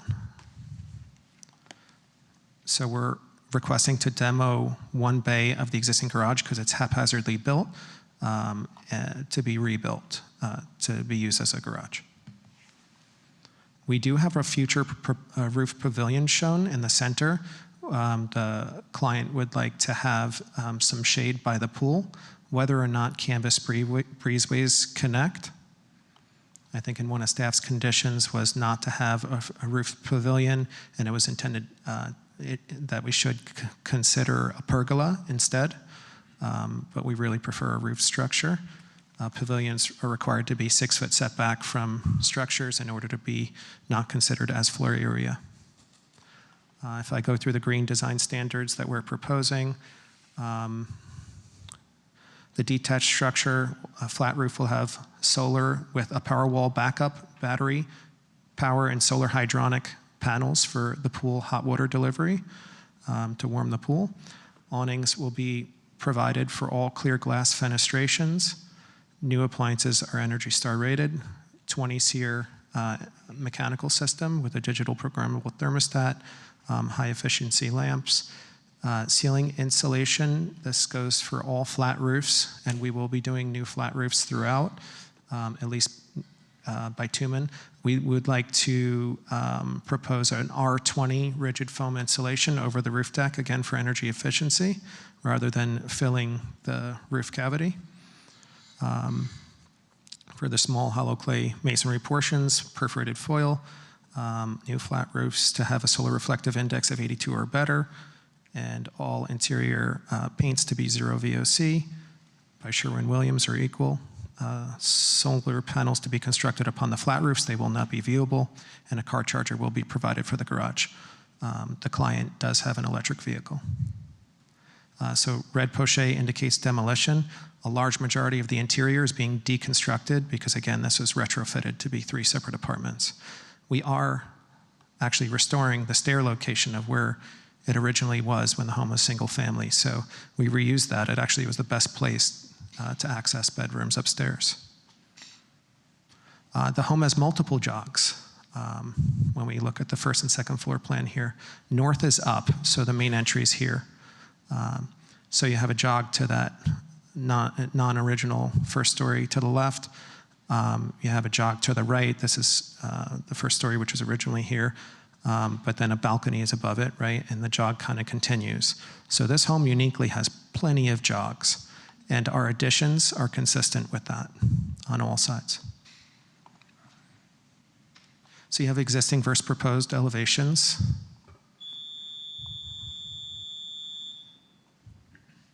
And that completes the presentation, time-wise. Thank you. Thank you. Can we have the staff report, please?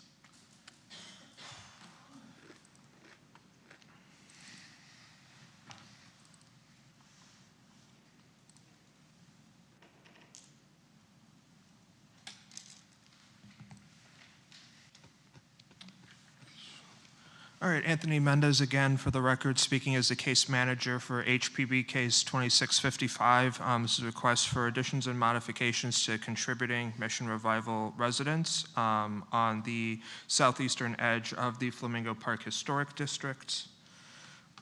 This is a district that was locally designated in 1993 and placed in the NRHP in 2000.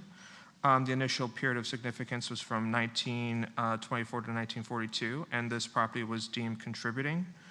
For being in that initial period of significance, this property was constructed in 1930 and is zoned SF14C2. That's short for Historic Single Family High Density Residential Context 2. We do have quite a few existing nonconformities as outlined in the staff reports. We have the front setback measured at, how you measure it is 24.4 or 24.5, where a minimum of 25 would be required today. The minimum side setback, which currently exists at 7.2, it would be 10 feet today, cumulative of 1910, where a minimum is of 20 is required today, and the rear setback for the accessory structure, we would have a minimum of 5 feet required for today. It's currently at 210. So the request does include 2 proposed second-story additions, the proposed first and second-story addition to sort of unify that massing towards the southwest corner. And there are special exception requests for the detached rear accessory structure and again for utilizing green building standards. For the primary facade along Upland Road, the applicant is proposing the removal of that secondary entrance. That entrance, along with the massing, that's part of a later addition when this property was converted from a single-family to a multifamily residence. The applicant does intend to revert to a more appropriate and more authentic representation of Mission Revival-style architecture. The barrel tile coping on the parapet is appropriate. I did work with the applicant to try and set that back further and retain the prominence of the chimney. We worked on the removal of the existing shutters since they didn't match the authentic width of the windows in the implementation of fabric awnings as an appropriate selection. For the east facade, we also included the accessory structure for this slide. We did work with the applicant to try and retain the existing footprint and volume of the garage. We also worked on retaining the fenestration sizes along this facade, as this is not the facade where, this is a side that is most away from the proposed additions. The addition on the first floor is shifted back and it's lower in plan. We do have concerns with the overall height when looking along the east elevations. Measured to the top of the step parapet, it is technically taller than the overall height of the proposed addition, where this is 21 for the accessory structure and measured at 20 for the primary structure. For the south facade, along with the west facade, this is where you observe the most change. The exterior stair on this face is intended to be removed. Proportions of fenestration will be altered to be more vertical, and that's more authentic with the Mission Revival style. And this is the most obscured part of the property, and where, again, most of the change is occurring. For the west facade, for the demolition plans, the scope of the demolition does include the removal of the existing shed roof and stoop along the front and the east facades, demolition of some of the exterior walls, and to the southwest of the property, and as mentioned, the removal of the exterior stairs to the rear. These are just demolition plans for the accessory garage, along with the remaining elevation drawings for the accessory structure. This is the north and south facades, respectively, or the existing and proposed floor plans, second floor plan, the roof plans showing existing and proposed, and the streetscape elevations. And just for our ZLDR review, the additions are subject to Section 9481. The nonconformities are allowed to remain. Since this is a corner property, the front setback is assessed along Upland Road. The provisions for zoning compliance of the accessory structure are there in our supplemental district regulations, and they're in compliant with all of those regards. Along with the special exception requests for additional lot coverage and FAR. We get an additional 3% to the maximum lot coverage and FAR for having the detached accessory structure, set back again at least 10 feet behind the front facade and having that at least minimum building separation of 15 feet. And we also have the applicant's request for green building standards to get an additional 3% one-time increase to their FAR. We do have concerns as staff just based off of this latest submittal, but we find that this request is in a good enough spot to recommend approval with conditions to resolve those concerns before you this evening. We have 8 imposed conditions, some of which can be resolved at permitting and are relatively general. But in terms of more specific ones with regards to the proposed site walls in the front, the first condition that it could be resolved at permitting. It's just that provision for the maximum height that is measured, whether if it's 6 feet or 4 feet respectively. It's 6 feet for the rear and side and 4 feet for the front. For the fact that this is a corner property, it would be 4 feet for the corner. But it's just that that measurement would have to be, it's taken at the lowest grade, again, whether if it's neighboring or if it's their actual grade. So we just need confirmation of that specific zoning provision. That could be resolved at permitting. Condition 2, as the applicant mentioned, we did observe the streetscape. We noticed that the just overall design of the pavilion wasn't really authentic or in alignment with the Mission Revival style. Something that does, it is emblematic of that style and doesn't count towards lot coverage or FAR is actually a wooden, pavilion or trellis that looks, you can see in this image here that I provided. For condition 4, there are slight issues with the massing and how we are best preserving that footprint for that second story rear addition. It's either having an appropriate alignment, a step back if that's appropriate. A score line may not be possible, but at best the massing of the addition should be reconfigured. For condition 5, we have outlined the concerns of the accessory structure being the top of the top height of the step parapet being 21, and that's technically taller than the additions, which are currently set at 20. And this will be visible from the public right-of-way along Georgia Avenue, so that is a concern. We have imposed that condition to resolve that concern. Condition 6, it's for the applicant to submit product information at the time of permitting, just to ensure that the new guardrails that they're proposing, that they're either that they have a bronze color and they have some type of spindle to them. Condition 7 and 8, those are standard window conditions. Courtesy notices of the public hearing were mailed on August 11th to all property owners within 500 feet of 700 Upland Road. We did receive a notarized mailing affidavit confirming that the applicant did this. Public notice of the hearing was also published on August 15th of 2026. And as for the correspondence that I did receive as a case manager for this project, the first is an email chain. It was sent to me from Ms. Linda Cullen, which was forwarded email from Mr. Richard Rikens, I believe he is in the audience. And this was sent to me yesterday after my staff report was already published in your packet, so that's why it's not here. But I did include this email chain in the corresponding slides.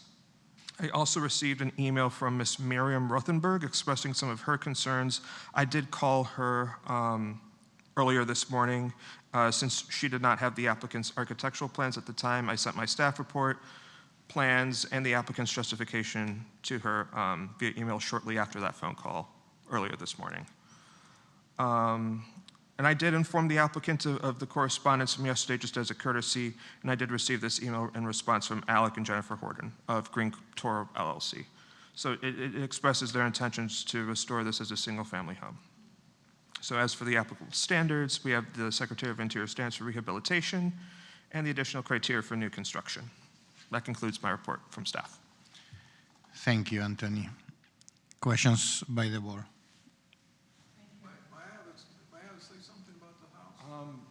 They're not yet. We are going to go later. Just questions for now. So you'll get your turn to speak. I have one question.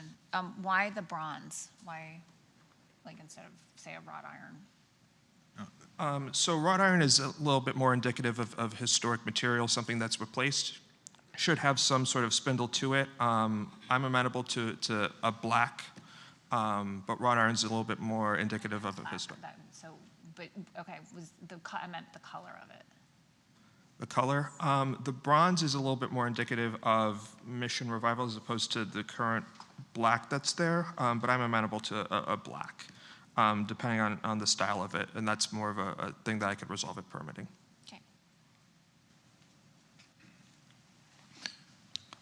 Yes, I have some questions for the applicant. Just reaffirm on the record, this is the multi-unit building is being converted into a single-family home? That is correct. Great. I didn't see any details of the wall that's surrounding the property except for the section from staff. And that'll segue into my question about the principal structure. Are you smoothing, are you redoing the exterior to be a smooth stucco? I'm sorry, the exterior of the proposed additions? No, the whole house. Oh, no, we're not restuccoing this house. Great. We plan to keep all the existing stucco as you see, Okay. other than where we add an addition. Okay. And the wall would be finished to match accordingly? Yeah, similar but different is usually our strategy to kind of make it a little more refined so that it textured, but not as textured. Okay. Thought I had one more. Okay, thank you. Just while you're up, just out of curiosity, I don't know if you've done any exploratory demo at the house. Have you? I mean, I might be able to answer your question. I've knocked on all walls, I've hit all floors, and looked into ceilings. More of a question, do you think there's a chance there was a middle window that was covered up at some point? Do I think there was a window where? Above the front door?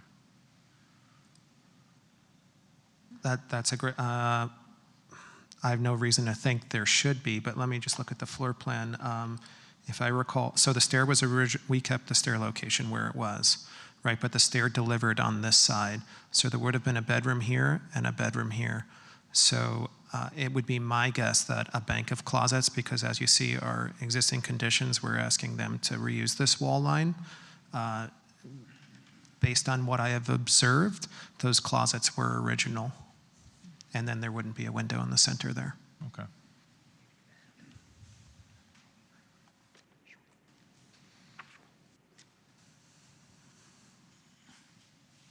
Have a question for staff, or I guess a concern as it relates to the garage accessory structure and the proposed demolition or partial demolition of it. So in the 1962 sketch, there's an 18-foot by 18-foot one-story garage structure, and it also shows up on the green card as improvement number 2, dating to 1925. And when I look at the demo plan, it looks like my assumption is that the original structure is the roughly 18-foot by 18-foot volume. And currently proposed, it's labeled on the demo plan as non-historic addition. Currently, half of that's being proposed for demolition to be reconstructed as a 2-story element. I'm just wondering if staff has any concerns about loss of historic fabric there. If you reviewed that, if in your findings, if you found that portion of the garage to be original. Because that's a contributing structure as well, correct? It is a contributing structure. I did work with the applicant to try and retain at least the front part that's at least along Upland Road. In terms of the property record card, I could take another look at that. I don't think that's in my presentation, but I believe that's in my staff report. Is that correct? Or? Yeah, I believe the green card is well, it's figure 2. In the final packet that we received. Yeah.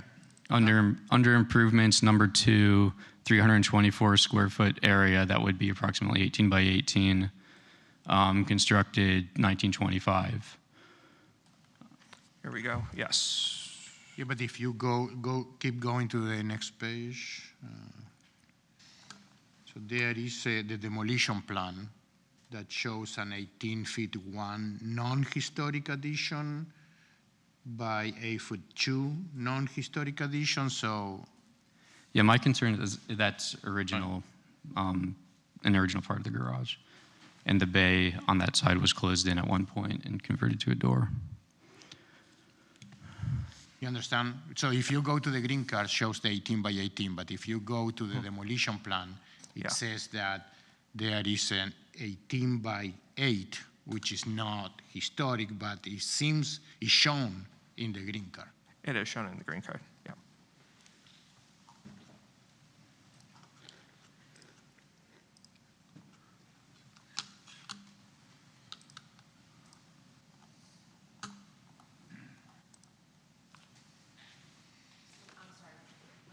What was the answer to Taylor's question? Was it a concern, or was this, this was something that perhaps was a little bit of an oversight, but I did look at the green card and we did try our best to at least preserve what's along Upland Road.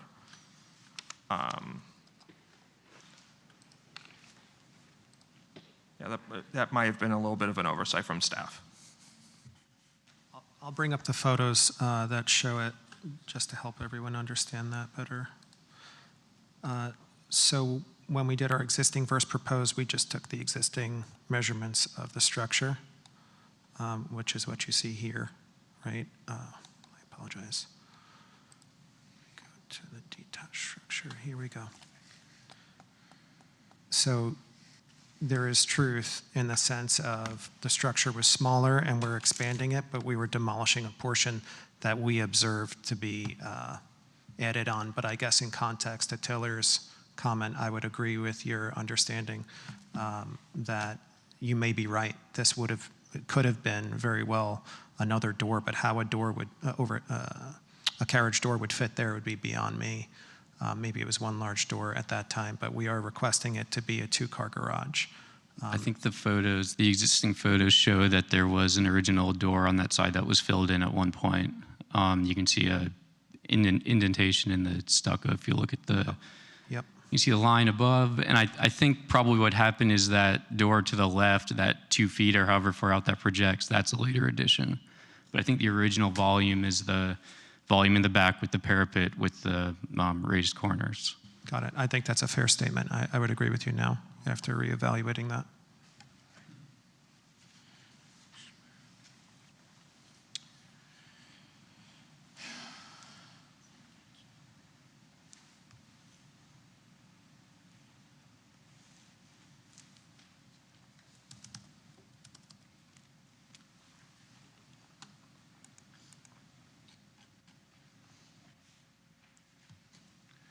No more questions?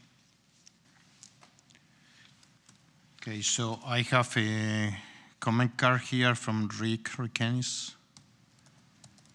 You can please say your name and address for the record. Hi, ladies and gentlemen. Hi, Rick Rikenis, 830 Biscayne Drive.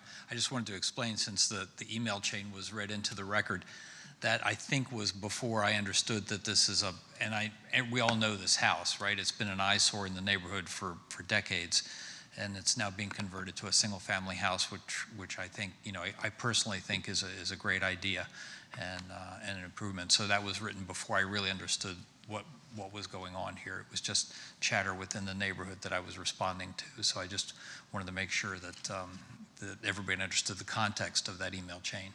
Thank you very much. Thank you. I don't think that you need a rebuttal.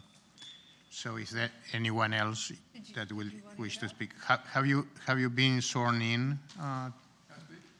Yeah? Okay.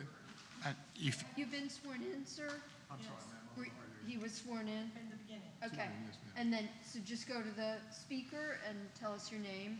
And then when you have the opportunity, please fill out one of these cards that you can find there in the foyer. Right outside on the table outside. I didn't understand that. But anyway, my name is Doyle Cochran. I live at 710 Upland. I've been there since 1979, so I'm real familiar with this house. And I would agree with the gentleman there. I planted a lot of myself, 25 years, I planted a lot of palm trees along in 700 to between us too, because the problem with the drugs and the call girls, and it was been an eyesore. Okay, I got a question on the T1. It shows the garage second floor addition with the stairs. Also shows us 5 foot from the easement for the OSHA required landing on that stairs. But that's all going to put it right next to the transformer. And I think it's going to be like 4 foot from the transformer, which I've seen explode twice. That would not be very safe from the OSHA standards. Also, on the A1 print for the modification for that, it's not on the print. So we don't know what that second floor addition is. Is there a bathroom, living quarters? We don't have any idea what that is. Okay, also on the parking has also been a problem for years. On the new proposed parking on 710, on 700 Upland, the driveway easement is going on my property. I don't approve of that.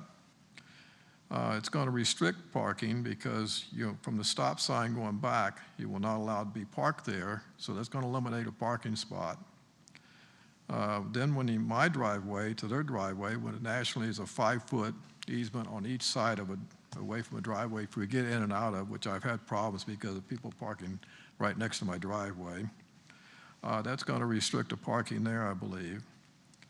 On the other parking that's on Georgia, it's nice that he's making an additional wider, but the entrance is too narrow.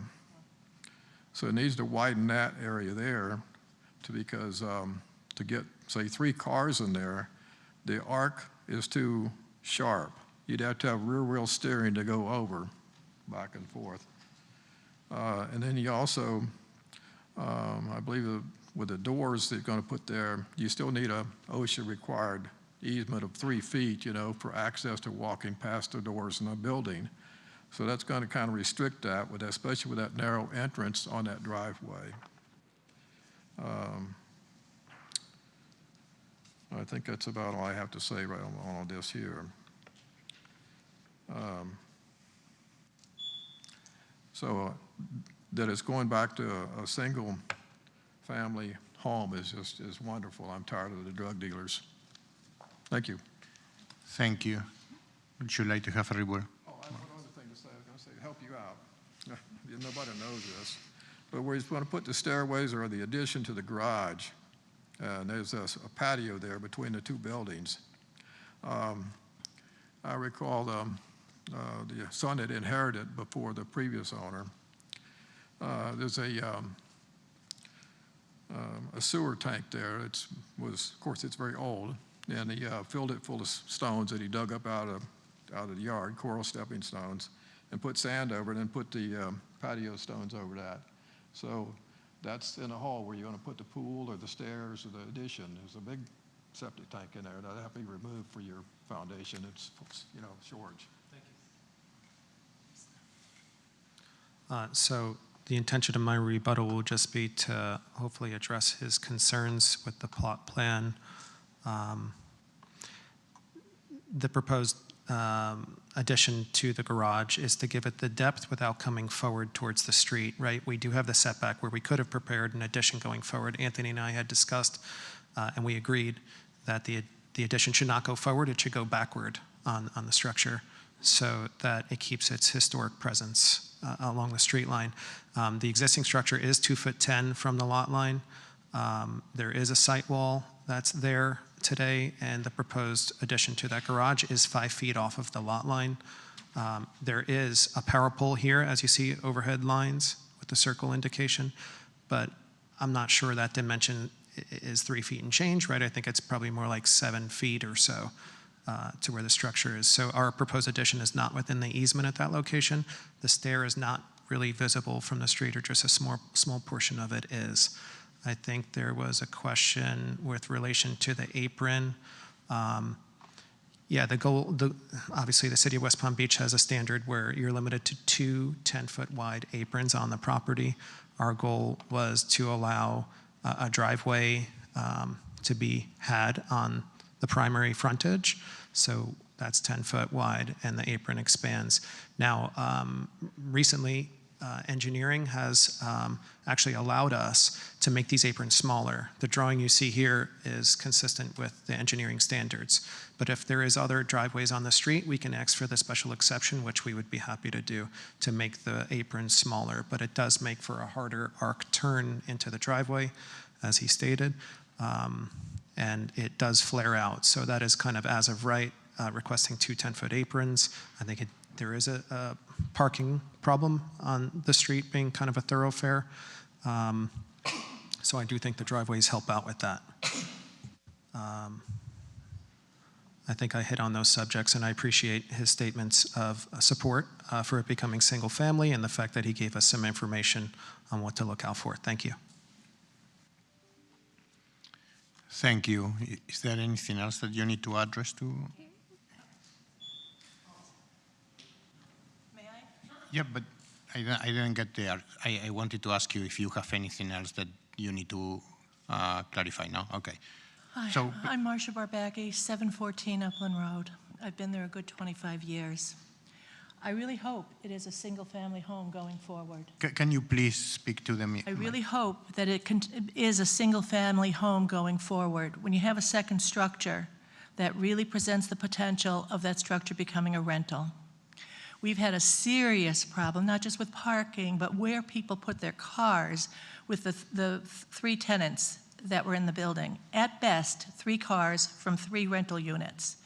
And they would park right on top of the stop sign, which meant anybody trying to exit Upland Road to get onto Georgia had to straddle the middle line and put themselves at risk of a head-on collision of somebody coming and making a turn in.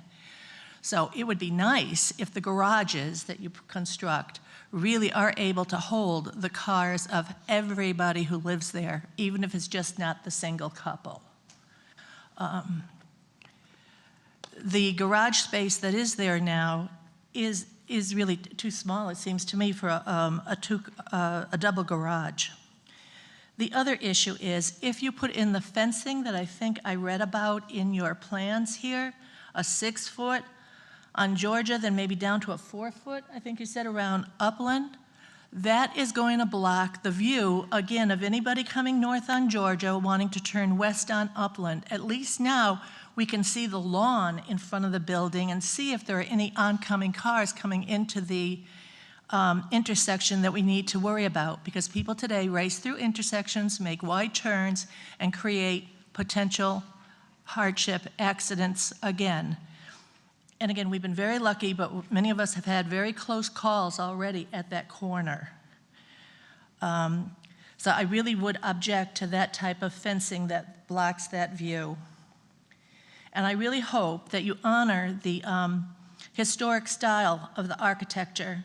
It is very disappointing, and I don't know how these buildings got approval, that we have these Joseph Stalin-style cement blocks at Upland Road and Lake. There are 2 of them. And then further north on Lake Road, there's a very long extended cement block that looks like a long shoebox. They don't contribute to the beauty of the neighborhood. They don't contribute or complement the history of the neighborhood. They detract. And it worries me that structures like that actually got approval here.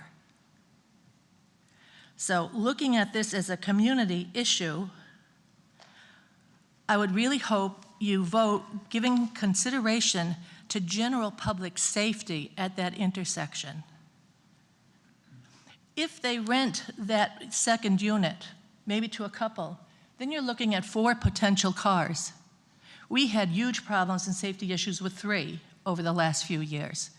So I would like to have this board protect against that happening. Thank you. Thank you. Would you like a rebuttal? Yes, thank you. I could state the interest of my client is not to rent anything. As a matter of fact, he's done the numbers game with me, and it doesn't make sense for him, and he said this is a better home for our family. He lives in a much smaller home today. He's looking to upsize. He has no intention of renting the detached structure or the guest suite in there, and I apologize that I glazed over the ask of seeing the floor plan here. It does not have a kitchen or cooking quarters, so this does not get its own address. It's not a sleeping unit. It's not to be rented. There's no interest of it. Her comment about the garages, I do agree.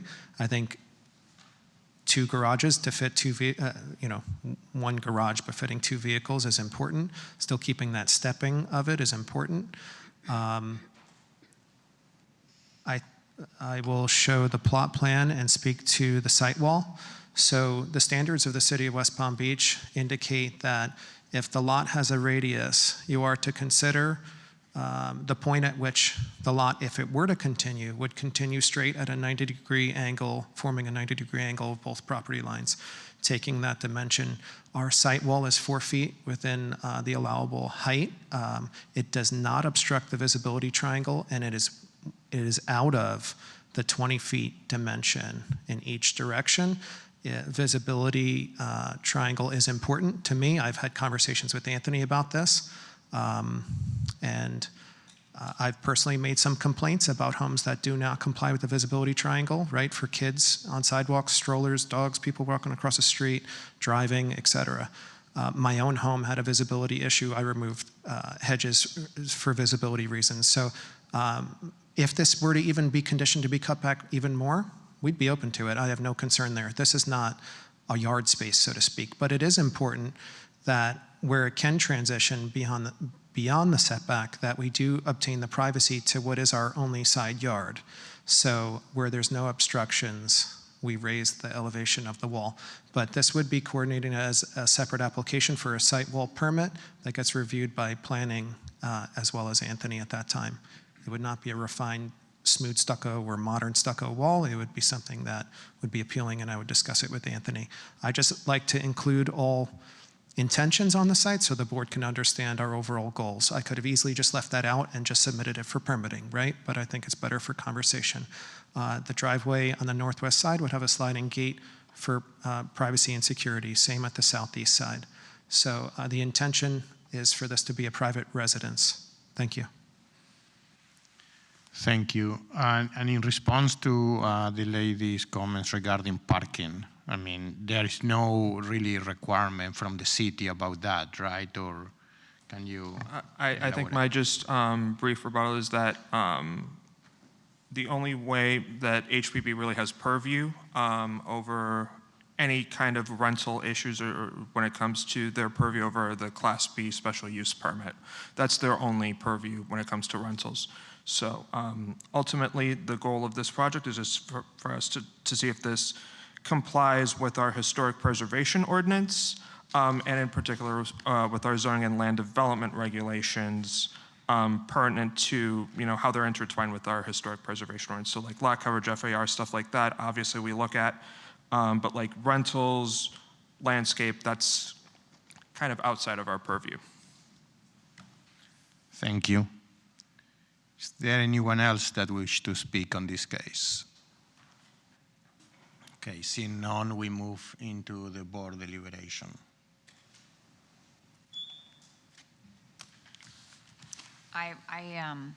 Following up on Taylor's observation, I think we need to have a discussion about the garage. If it's historic, I have a problem with it being torn down. I don't have a problem with adding on top of it, but I mean, I think that's our job.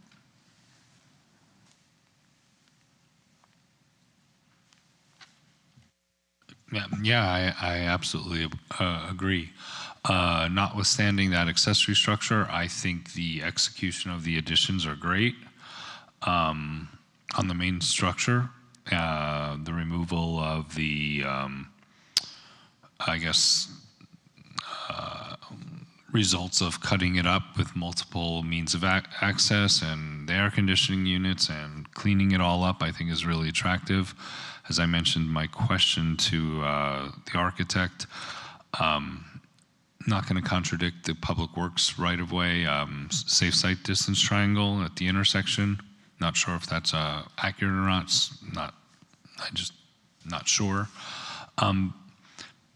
It's interesting that this board wouldn't see the wall, as the applicant stated that it would go right to permitting, because I think that enclosing the front yard, which is why I asked about it, is a detraction for the beautiful architecture and this really lovely block up along Upland.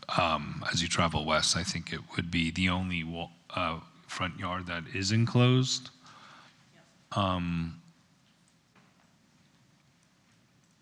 So that's kind of my major issue with the application, is a wall. No,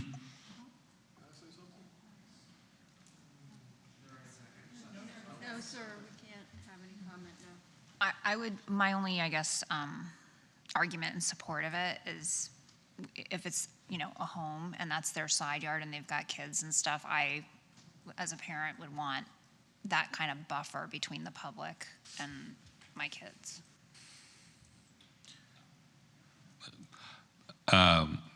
I'm fine with it along Georgia Avenue, which is enclosing their side yard and their rear yard. I'm referring only to the front yard facing upland. Well, actually, I think it's Mr. Murphy's actual point, especially since there was a case a couple months ago where we were talking about a front yard wall, and that was, I do think, I feel like it would be helpful to see, because it is, part of our purview is to determine whether or not this matches the urban fabric, of the district. So the context of the urban fabric is important. So, yeah, if we can, or if it's not technically our purview, I guess there's not much we could do, but I wouldn't see why they wouldn't be. Because I even feel like, I wouldn't say that it's technically wrong, that however it's going to be articulated, but it would be nice to see, especially given the whole streetscape. So, if it's not in our purview, I don't know what else to say, but I actually agree with you. It'd be nice to see. But I feel like and I also agree with the comment, I almost have very little to say about the additions. I think it works. I have a comment about the pavilion or the pergola, but I do think the crux of this thing is how we deal with this garage, whether or not there's substantial evidence for us to approve it as is, or demolishing partial, or maybe requiring further study of what that is or was. Yeah, I almost hate to say that, because I feel like a lot of this other part of this presentation is successful, but this sort of, for lack of a better word, oversight, I think needs further study. Well, Melissa, the notice wasn't accurate, because it didn't include the demolition of a historic building, right? Or partial demolition. You tell me, Anthony, what did the notice say? So for selective demolition, there's not really, we don't advertise that, but we do see that typically in a lot of applications for addition modifications. So if this is a demolition of an entire structure, obviously we would put that as a separate motion. So. Yeah, if it's not a complete demolition. I understand. Yeah, it's not.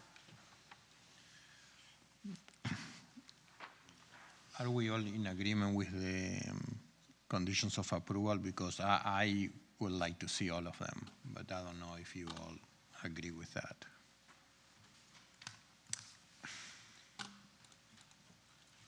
Yeah, with regards to condition 3, the roof pavilion, I don't feel like we should be approving anything in that location without more detail on exactly what that is. Yep. I'd hate to approve either way, whether we recommend that it switches to a pergola or it's some type of roof structure. I don't think that it should show on the plans as a future element, because I think that would lead to confusion, I think, down the road as to what would be acceptable, what's already been approved or not. So I think it should be omitted from the plan. I agree. That was my problem with it. Actually, I may not have a problem with the roof, it being roofed, but I feel like it's part of that elevation, and it's just too vague what it is. So, technically, I may not have a problem with it as a roof. In a certain sense, it being vague, it makes more sense as a pergola. But yeah, I feel like that's the one thing I feel like I would almost admit the approval of it, or maybe make it come back. But I feel the same way. I feel like there's not enough information for us to say yay or nay to it.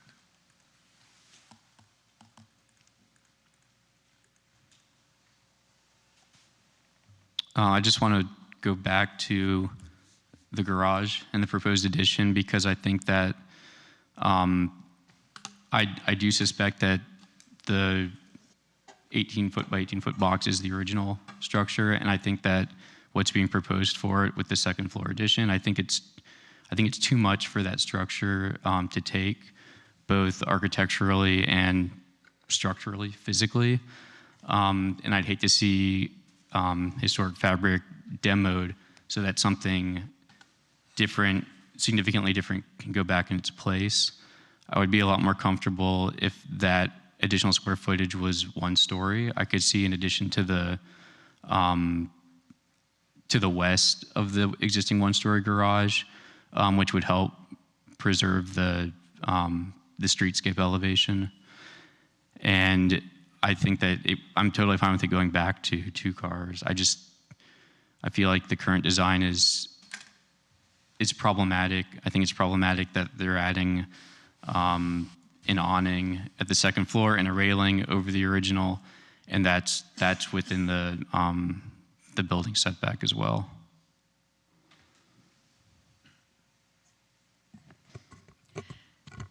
Are you guys thinking you're gonna Yeah. continue this, or you're gonna think you're gonna approve I was it? about to say that. Okay. I think that, I am kind of inclining or leaning to continue the case, so we can see all the different parts and pieces finalized before we approve anything.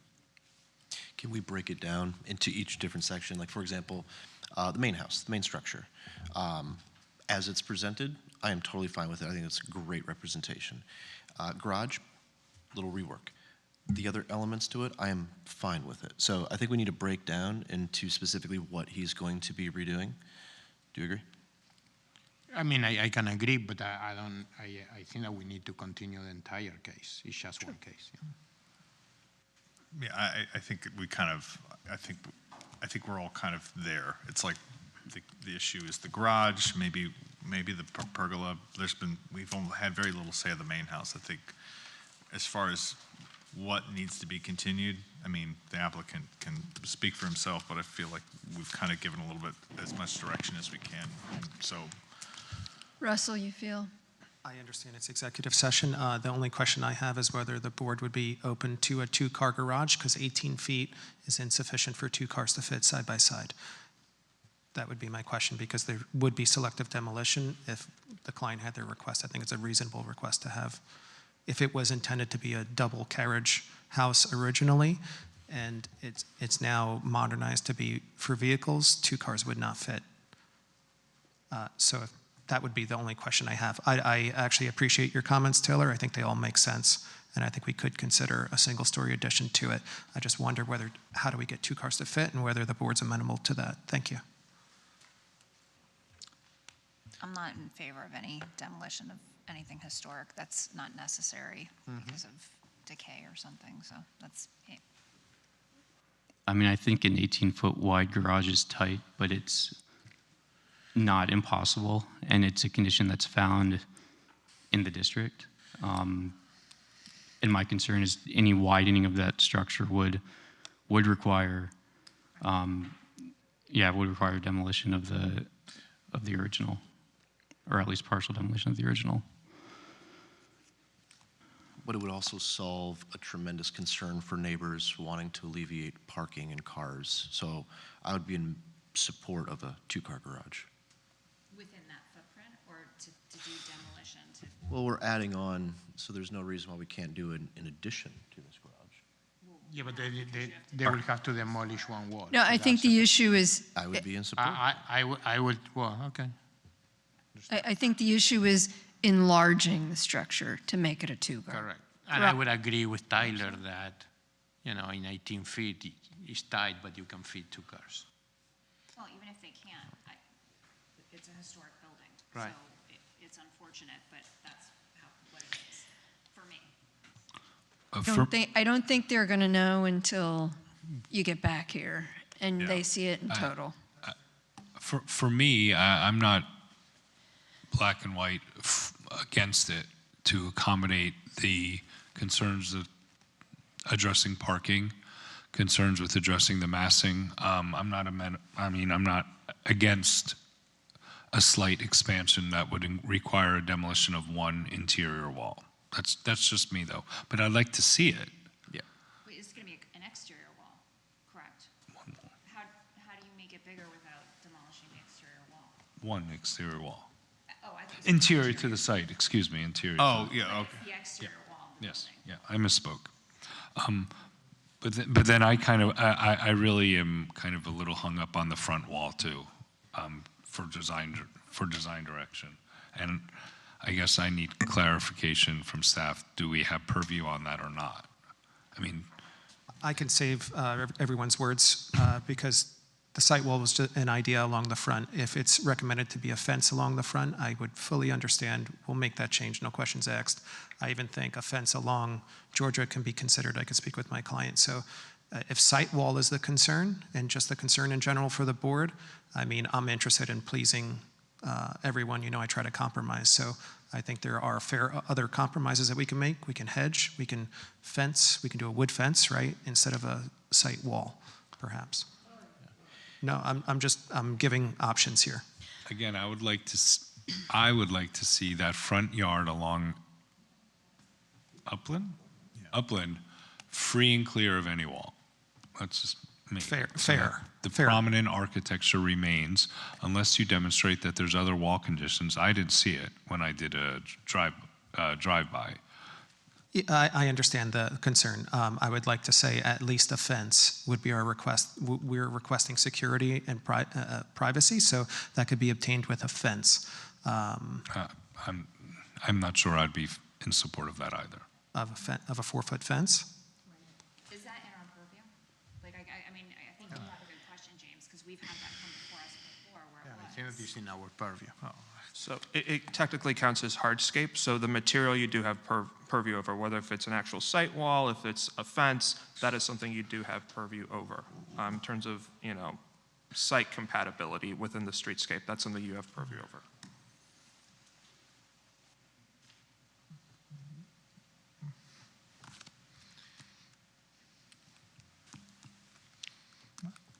So I guess then we need to make a decision about the front. I think well, it sounds like you want to continue it to give Dr. Rosicki a chance to respond. I think you have enough now, right? All the comments that we made. And it seems as though most of the board members are not amenable to the expansion of the garage. I'm sorry, with the demolition of the garage, but favor a one-story addition to the garage, which may require demolition. I mean, an expansion is, if well done. Right, I think that we would need to see the proposal. Right, we need to see it. Right. I mean, we are allowing expansions of every single structure. So an expansion well done, we can look at it. All right, so. Okay, so I'll make a motion to continue case file for 1 month, is okay? Case file HPB 26-55, case file at 700 Upland Road to September 22nd, 2026. I have a second. Second. All those in favor? Aye. Anyone oppose? Motion carries. Project to be continued. Next case is HPB 26-57, 610, 616 Douglas Avenue.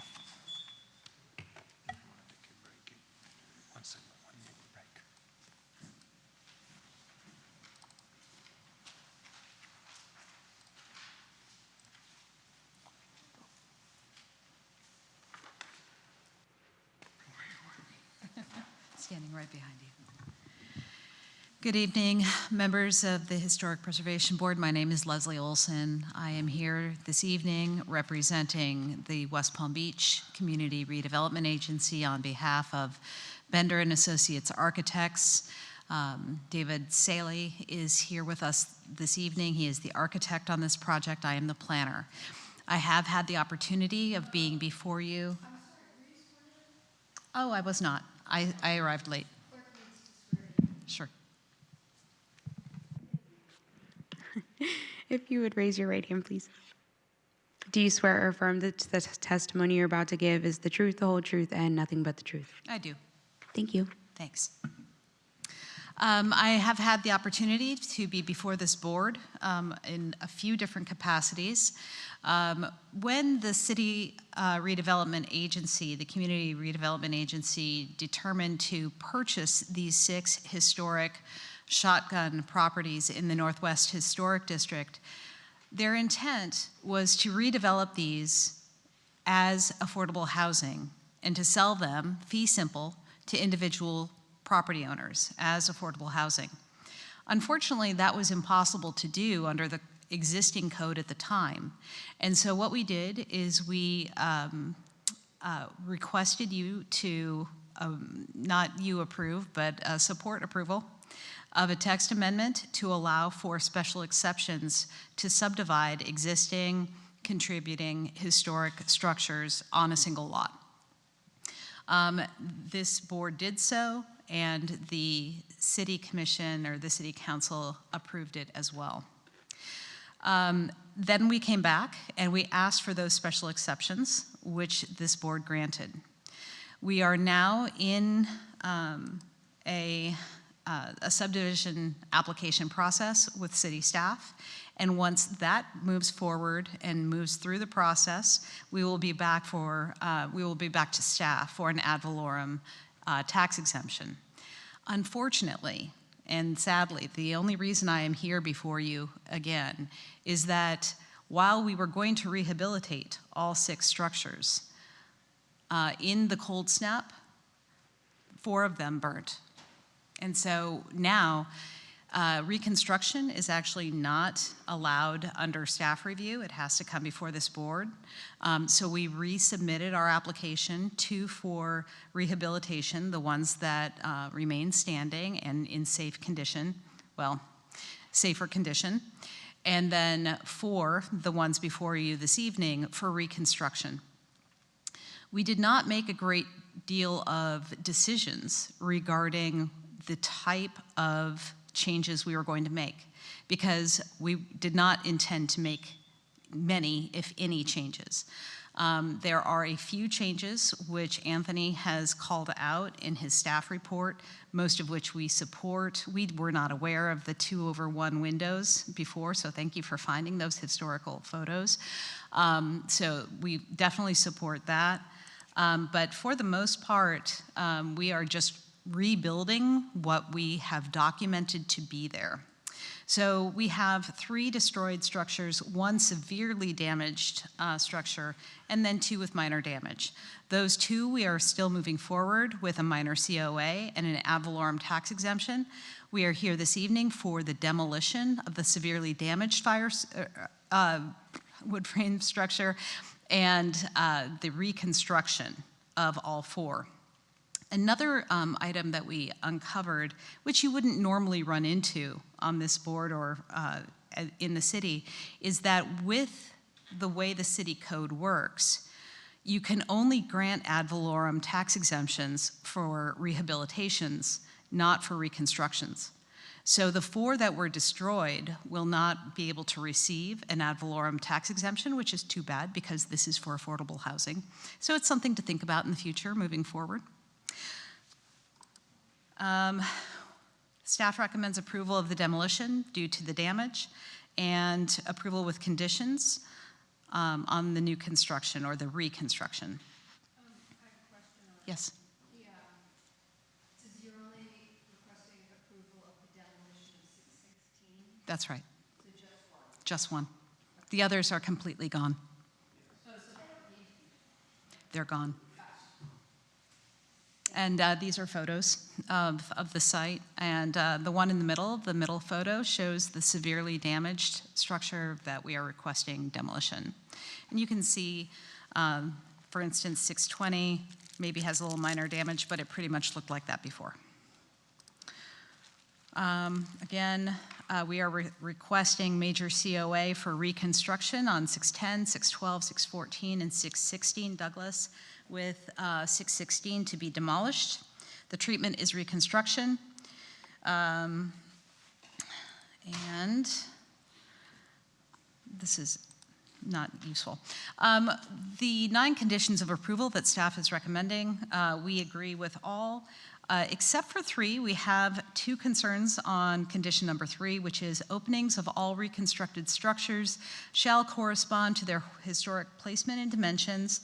And Anthony asked for the front window to be of the same dimensions as the original. The problem is that that needs to be an egress window, and the existing dimensions are not big enough. And so we increase the size proportionally to meet egress. The other item is one window was removed on the side because the interior, as you can imagine, is very, very small, and we want these homes to be functional. So that one window was in the way of being able to hang any cabinets. So we are asking for that side window to be removed. But for everything else, we agree. And again, we did not make a lot of design choices here. These were very simple shotgun workforce housing from the 1920s, and that's what they look like in our reconstruction. There's nothing fancy to, to reconstruct on these structures. They were established by documentation. We are preserving the spatial relationships in as much as we possibly can. We are duplicating the historic features, and the only contemporary creation that is new is that window that doesn't meet egress. And we have no conjectural features introduced. These are the special exceptions that this board granted so that we can plat and subdivide these properties. It is listed on the National Register for the demolition standards, but it is so severely damaged, we have found that we cannot save it. None of the rest of these issues are applicable under demolition standards. And we are open to utilizing a 2/1 or 2/2 light pattern. It's one of the things that I think adds a little bit of design interest to the houses, so we're happy that you found those. Right now they have kind of the Home Depot 6-panel doors on them. We will be introducing the more historically appropriate 4-panel solid wood door. We have details on the porch railings for historically appropriate railing design, as well as the siding and rafter tails. Staff finds that the project meets the standards, and with the exception of those 2 items on number 3, we are open to that conversation, and our architect is here to answer any of your questions. Thank you so much. We will have now staff presentation, and then we'll open the floor to questions.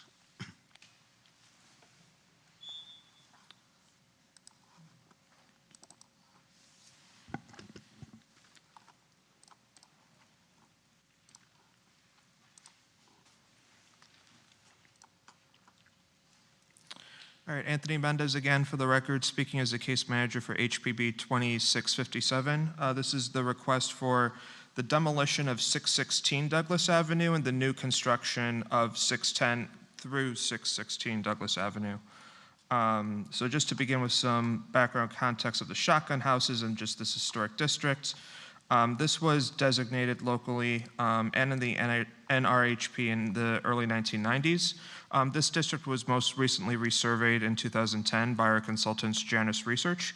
All 6 of the shotguns at that time were deemed contributing to the district. And while shotgun houses are relatively ubiquitous throughout the southern U.S., there are more of a rarity here in the city of West Palm Beach. These houses were typically constructed to promote density. They were 2 to 4 rooms deep with no hallways. They were built on masonry piers. According to the Florida Master Site File, these structures were built between 1920 and 1923. They are subject to the zoning context of NWDRC1.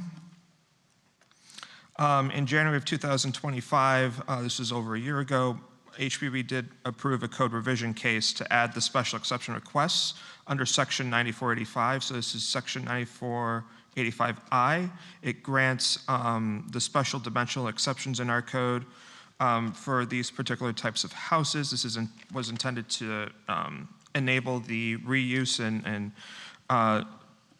through fee simple sales and ownership. After that HPB approval, City Commission did pass that text change in April of 2025. So the special exceptions were specific to lot area, lot width, all of the setbacks, lot coverage, and FAR. And moreover, HPB officially approved the special exception requests for those quantitative provisions last year in August 2025. So this was a consent case, and our consultant at the time, Aaron Borngraber, was the case manager for that. So these approvals were part of that larger project, again, to renovate these shotgun houses. This is between our city's Community Redevelopment Agency and District Planning Group, which constitutes the applicant. So this was to, again, provide that opportunity for adaptive reuse and affordable housing on this site. The rehabilitation of these shotgun houses that was in staff's queue earlier this year. It was going to be approved administratively as a COA minor, except for the unfortunate event of what happened in the early morning of February 1st, which was the fire damage that was sustained. Destroyed 610, 612, 614, but 616 Douglas, while still technically extant, the south facade was exceptionally charred. It was open to the elements. 618 and 620 did sustain some damage. Those two buildings were relatively unscathed. The incident report that's included as part of my staff report, along with the photos of damage. These are in the ensuing slides. So we have 614 Douglas, which was burned down to its foundation, and these were some of the site visits that were taken from February 5th of earlier this year, and these were from more recent. So these are the photographs from the interior showing a lot of the south facade, again, charred, exposed to the elements.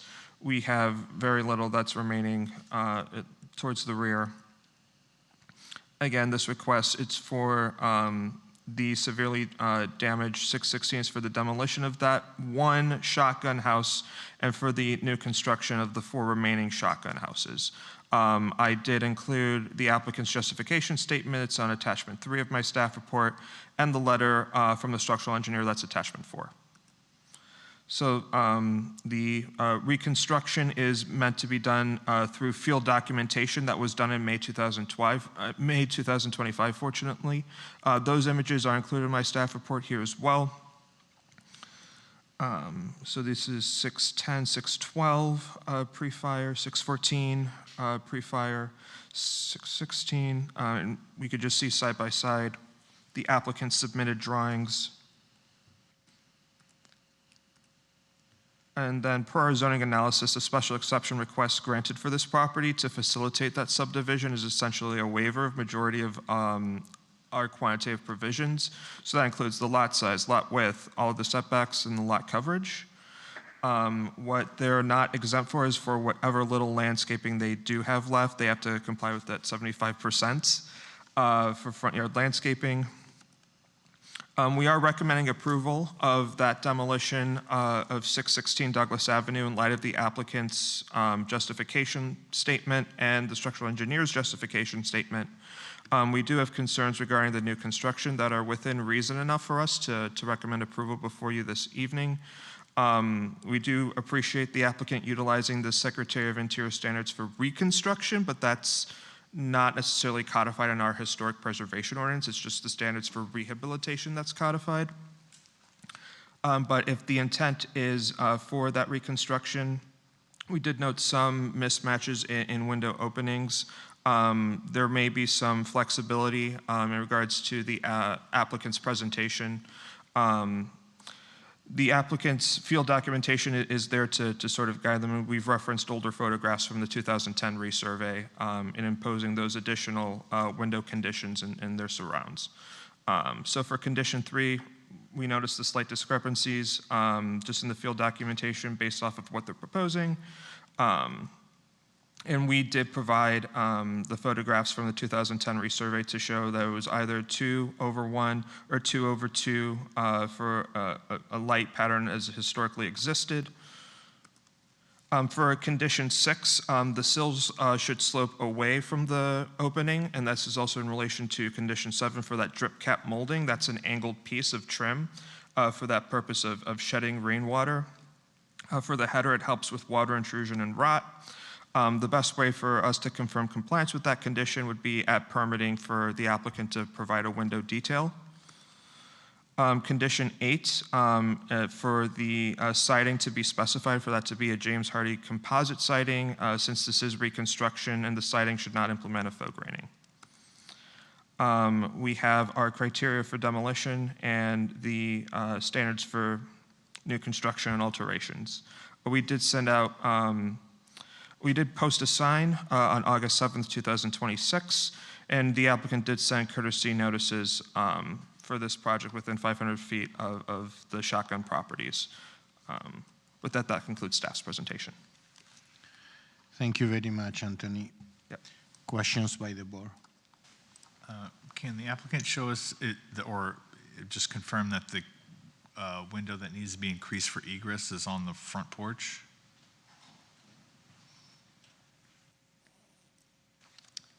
Yeah, my name is David Saley with Bender and Associates Architects. I'm the project architect. Yeah, I want to make a clarification. That window, the egress window is on the side of the buildings. So that would be the bedroom window. It's not the front porch window. Okay. And then I guess this would be a question for Anthony, but would there be any issue, and I assume not, because I feel like we've done it before, any issue with that becoming a casement window just for the egress conditions? If we were to keep the original opening size?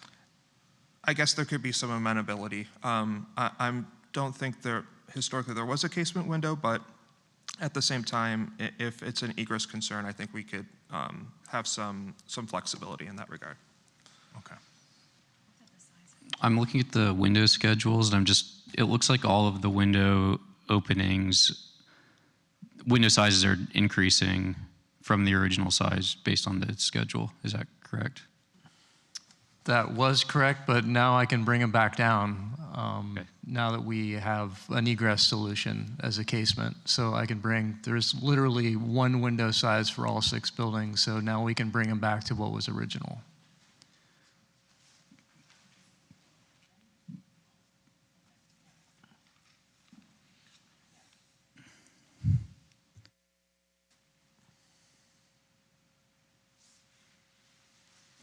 So I guess that we are talking about making all of them casement, all the windows casement? Or some of them? I would just say anything that needs to be egress is casement. I don't think we need to make all of them a casement. Right, I would just propose the egress window, the bedroom window would be a casement. All the other ones would be But all of them will be the original 2/1s. size then? I'm sorry? All of them will be the original size? All of them would be original sized single hung windows. Perfect.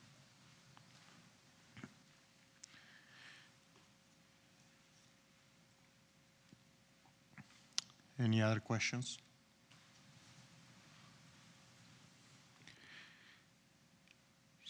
Anyone in the public that wish to speak on this case? Okay. You're going to need to be sworn in. Yes. My name is Sandra Delora. You're going to need to be sworn in. Yes. The clerk is going to. Hi, can you raise your right hand for me, please? Do you swear or affirm that the testimony you're about to give is the truth, the whole truth, and nothing but the truth? Yes. Thank you. Yeah, please Yes. state your name and address. My name is Sandra Delora. I'm at 813 6th Street, West Palm Beach, Florida, 33401. I just have 2 curiosities because I do work from home and I'm fairly close. So with construction and reconstruction and demolition, the timeline and how it will work in the neighborhood, the noise, the blocking, that. And the other thing is, you mentioned affordable housing. Is the intent for it to be affordable housing for rental or affordable housing for people that would like to purchase the home and have it as a primary residence? Thank you. Can you answer those questions? Any one of you? Yeah. The intent would be for the houses to be fee simple, so the people would buy them and own them. No rentals. And then what about the construction, et cetera, staging, all that stuff she was asking about? Yeah, we haven't established that yet. It would just be when the permits are issued. It would be when the permits were issued, yeah, but that would be a conversation that would have to take place. Usually there's maintenance of traffic and things like that. Make sure when the permits are issued that they have that under control. And the building department will request that information, station, construction, site logistics and all that. And if there is an issue, you can always contact, the code enforcement people or the building departments. Thank you. Anyone else wishes to speak? Okay, seeing none, we move to board deliberation. I think they're cute. Yeah. I'm a fan. We need two motions, one for demolition of those, of that one, and then The construction. Yeah. I move that we grant,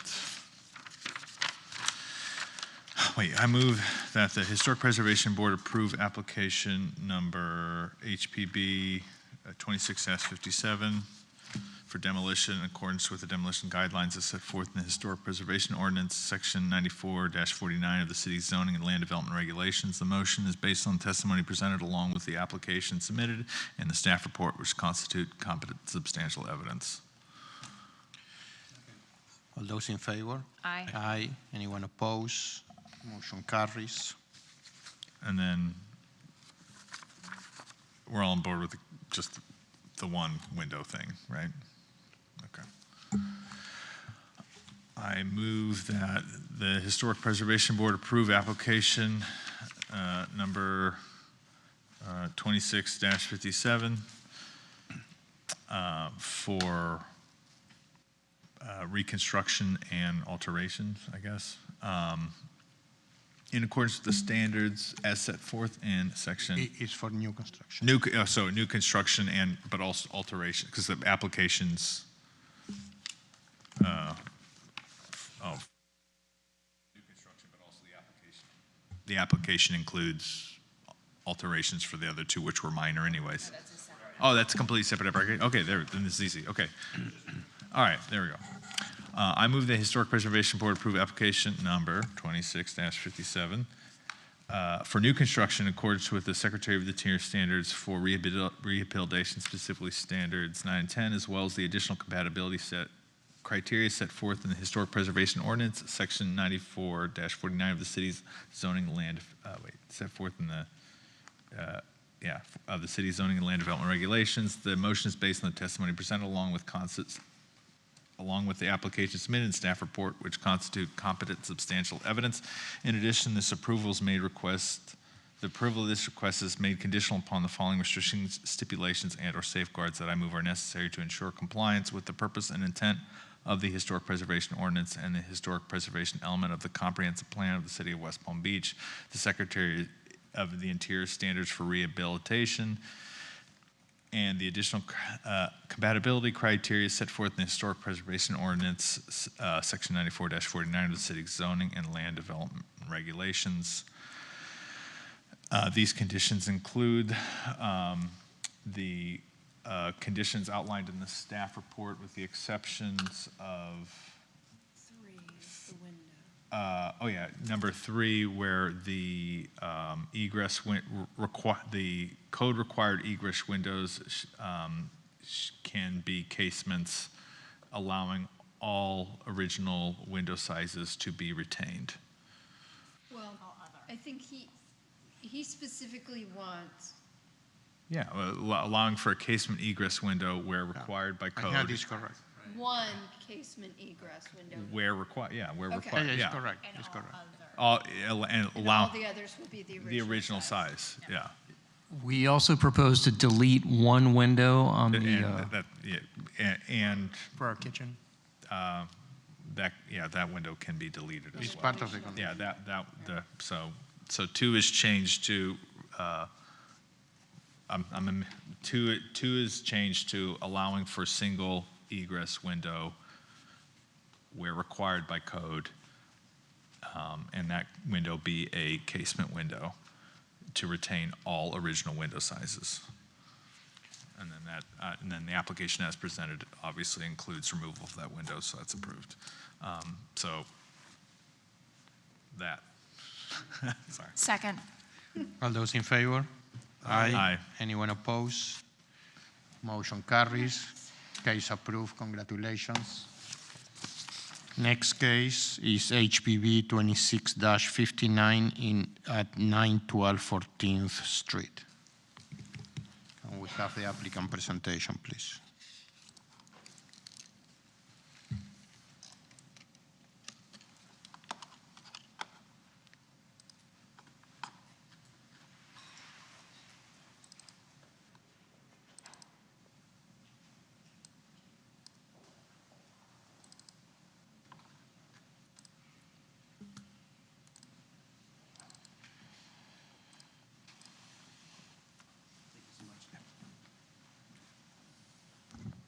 Hello, everyone. Thank you for having me. My name is Arturo, and I'm the prospective homeowner for this property, 912 14th Street, West Palm Beach, Florida. And you have been sworn in? I have. I came extra early. So, first time I'm doing this, so I apologize if I seem nervous. I am. Some history on the property. It was a parcel that is in an underserved neighborhood, to put it into words. And I'm not talking about the hook and reel on the corner or the laundromat or the thrift shop and the loitering, but specifically it's observed to have high presence of authorities and theft, vandalism, and a personal experience of mine is when I purchased the parcel had chain link fences all around it with a notarized sign that says, "Do not trespass." Well, in my tenure of owning the lot, it's been since stolen, including the sign. And there's an active police investigation that went nowhere.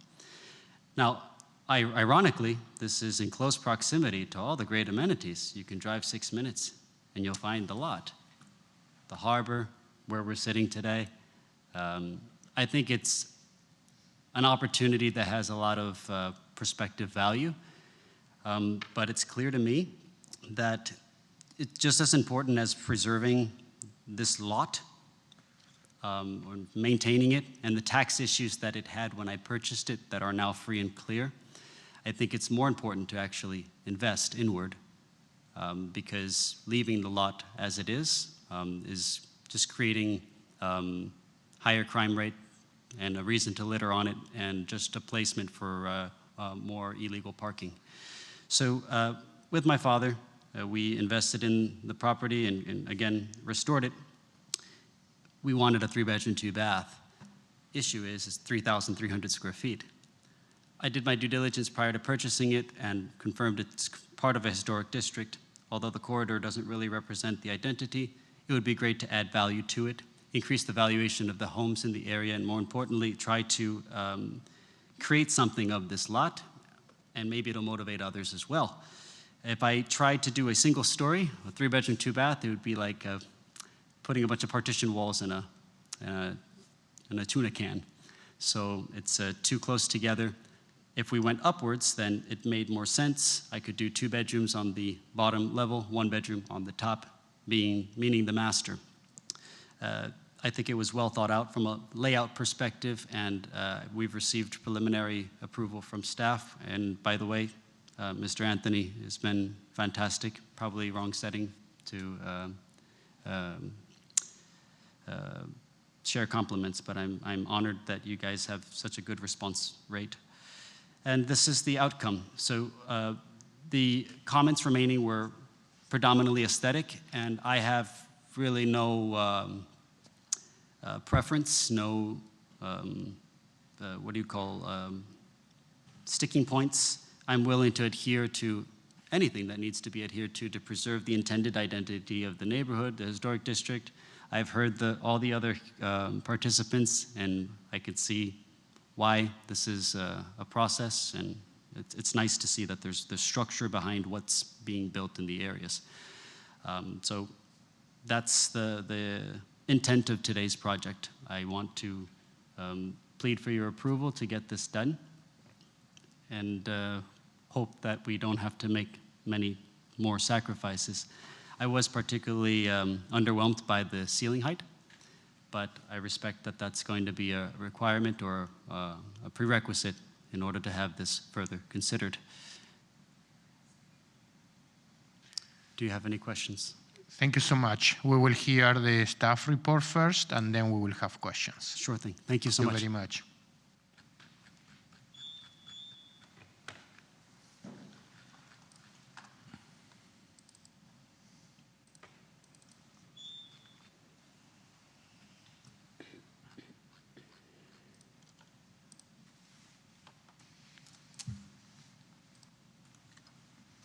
All right, Anthony Mendez again, for the record. Before I begin, your name, so Arturo Moises, just for everyone's clarification, that's the owner of this property. The actual applicant or person who he hired, Architectural Solutions LLC, is responsible for the architectural design of this project. This is a request for new construction at 912 14th Street. So just to go back with just some context on the Northwest, it has a rich history in terms of housing typologies and architectural styles, just according to both the initial survey and the resurvey. We had in the frame shotgun houses and frame vernacular houses from the 1910s, Mission Revival frame shotgun houses and some masonry vernacular houses from the 1920s, and goes into the 1930s as well. We have the post-war era after the 1930s, where we see a bit more of mid-century modern structures within this district. And the parcel is acknowledged by the city as a separate developable lot, but it was once part of a separate parcel to the south that's currently addressed as 914 14th Street. So this lot does exist as a nonconformity at 3,325 square feet. Today, a minimum of 5,000 square feet would be required. This lot split occurred sometime between 1990 and 2010, as it predates our zoning regulations. I've included the 1990 Florida Master Site file. It shows that compared to the 2010 resurvey to show the lot split going from east to west.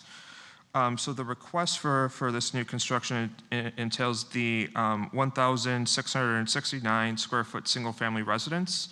And just because of the constraints of this lot size, the applicant is technically requesting an alternative maximum FAR of 1,700 square feet, but they're not as near to that maximum FAR. They're only slightly above what they would normally be subject to. So that's the special exception request under section 9485G. They are only slightly above that maximum FAR of 50%. I could elaborate more on that on the ZLDR review. But while the applicant did not specify really an architectural style, the staff best identifies this as more masonry vernacular inspired. And I'll just scroll through some of the elevation drawings and the rest of the applicant's submittal in the ensuing slides.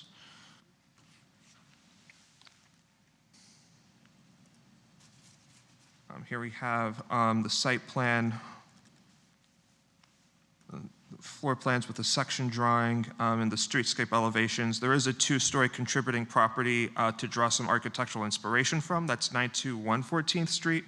So that's on the north side of this block, not on the south side. So this was probably the best reference for like any kind of two-story construction on this lot. We are amenable to something being 2 stories because of the constraints of this lot. And we are, again, amenable to that alternative FAR of 1,700 square feet, since they're only slightly above what they would be granted at 1,662.5. So they're only about 7 square feet above that maximum. It's only really a 0.01% difference. This property has the CP over its zoning context. It means it is subject to the Coleman Park Overlay Architectural Standards. So there are 11 architectural standards that new construction must comply with in addition to our historic preservation ordinance. So here are the 11. I've imposed some additional conditions in order to meet compliance of all of these standards. And for the contextual front setback, we are amenable to a contextual front setback since this lot has a depth of 66.5 feet. To impose them to a typical front setback, that would be subject to a 25-foot front setback if it was not for that. So we are, again, amenable to that contextual front setback as well, but we would like to see that shifted a little bit more back, and we find that that's a little bit more feasible. There is a contributing structure at 908 14th Street that has that front setback of 3.1 feet, but the rest of the properties are zoning compliant. Staff would like for that to be a little bit closer within the range of the remaining structures. So we did conduct numerous pre-application meetings with the applicant. We still have concerns, and while ideally this should be a one-story structure to be sort of compatible and subordinate with the streetscape, it's just not feasible for this particular lot. We have found a way to proceed before you this evening with our recommendation for approval with conditions. I've outlined condition number 1 that they set that back an additional 5 feet, so that way that contextual front setback is 9.1 feet. For condition number 2, the landscape calculations would have to be adjusted for that new size of the front yard if we're having a new front setback. We've imposed condition number 3 in order to comply with the 4th standard for the Coleman Park Overlay Architectural Standards. It's just to have a connection between the front entrance and the sidewalk and the rest of the primary structures within that street. For condition 3, we have requested that the applicant revise their roof shape to a cross gable, meaning that the ridges meet at 90 degrees, and we have that open face for compatibility within the streetscape. For height, again, we are amenable to a second story in light of the lot configurations. It's still a little bit of an issue. We have imposed that condition to make adequate adjustments for the height that are, in some ways, we could work with the applicants in that regard. The proposed front door should be 1 door instead of the 2 doors, as you see in this streetscape. And that column that they're proposing should have a visually compatible base. It shouldn't just be straight down to the ground. For condition 10, this is another standard of compliance within our Coleman Park Overlay Architectural Standards, and that's for windows to be recessed 2 inches into the jambs and not sort of flush with this exterior wall. Windows should utilize a punched opening with a sort of simple sill detail, and we could review that at permitting. And then condition number 11, we just need, again, the multiple windows. If they're proposing any kind of paired windows, it should have a 4-inch wide mullion. And then just for our typical standards, so it's the additional criteria for new construction and alterations. We did have the applicant do a signpost on August 12th. And then outside of that, I did not receive any additional correspondence for this case. Thank you, Anthony. Questions by the board? So before his presentation, there was something in the screen that it doesn't match what is in our packet. So I don't know if the design changed or what happened. Okay. So I didn't have sufficient time for the architectural firm to actually render out or put in CAD all the prerequisites, but it's something that I plan on working on with Anthony and the team to make sure that it's compliant and meets all the needs that the city is asking of us. For the purposes of this presentation, I thought that I would represent at least something closer to meeting that, even if it was quick tweaks that they made prior to the meeting. But it is the same building, just has different aesthetic. We tried to meet the seam requirements that were listed there in a brief front elevation view. Something a little bit more historical, because the prior renders that we had were really modern and modular, and that's not what you're looking for. So I tried to be a little bit more relatable. Okay, so just to be clear, we are here today to approve the original package, right? So I don't know, that is what we are looking at, not the revised package, right? you just sent me this maybe Yeah, like today. yes. So, I mean, I thought that constituted your presentation. So my presentation was very short and sweet, really. It's just an idea or a concept of what could be. It needs to be, it's not the finished product. You have a lot of points that I want to make sure that I get adjusted, and I'm able to deliver that and comply with the permitting requirements. But the intent of today's hearing is to go through the preliminary approval process. If there's an approval with conditions, I'm prepared to meet those conditions. Okay. I would be grateful for that. And if next steps means I need to meet those and we can start the permitting process, then amazing. Okay. I have it clear. Thank you so much. Thank you. Any other questions?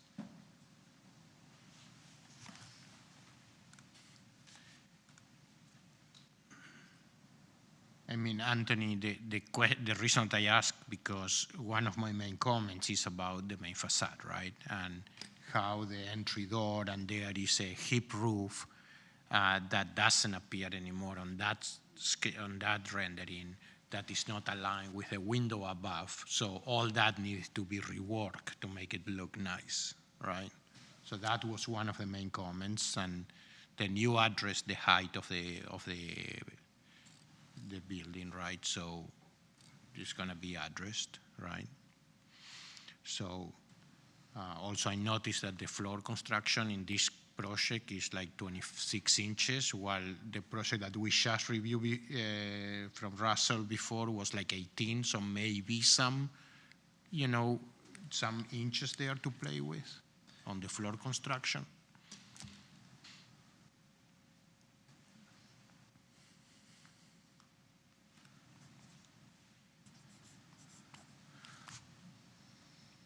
Wait, are we in executive or not? No, it's just questions. Okay. Okay, no questions, no more questions? Okay. Is anybody in the public that wish to speak on this case? I guess no. So Now we are board into discussion. We're not calling board it- deliberation. We're not calling it executive session. No, I will explain later Because why. Gabe ran the agenda through, what did you run it through? Claude, the AI? And We are in being recorded, but yes, I found out that executive session is a wording that is in conflict with the sunshine law. executive session means a very specific thing in the Florida statutes in the context of the city commission, and it would never mean the same thing in this context, but Gabe was concerned, so we decided to call it board discussion instead. Board deliberation. Big changes. Man. I think, I guess I'm in agreement with all the staff conditions. I feel like the application before us wasn't like really presented, but I guess it's all there, and like if all those were heading in that direction, I think it's pretty good. The only thing I have an issue with is kind of what you were going Gabe, is that I think we need to be a little bit more vague in the height stipulation and just say like the overall first floor, finished floor to the second floor ceiling heights, just keep it 19 feet and they can figure out the sandwich and the ceiling heights.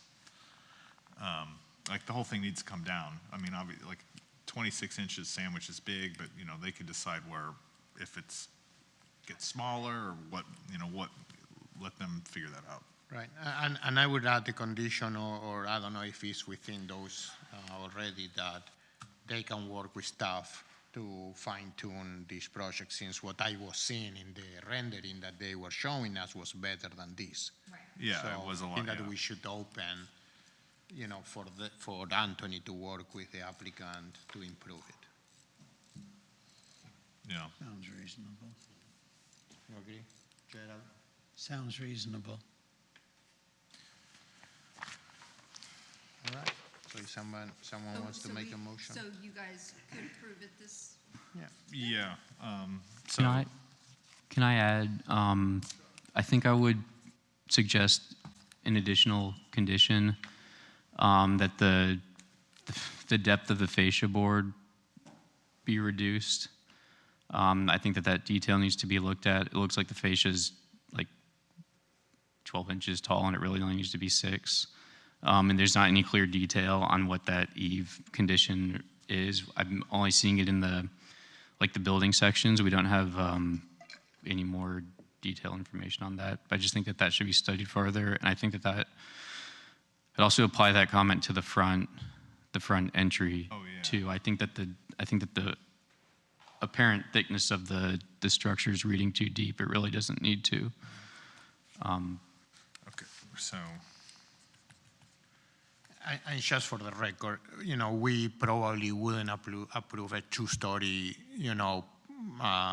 structure for this lot because in the context of the neighborhood, there are not too many 2 stories. But I think that since a typical, this is not a typical situation, I think that we could approve a 2-story so you can have what you need, right? Right. So would we say condition number 14, work with staff to address the scale and detailing of the eave and overdoor? Yeah. Okay.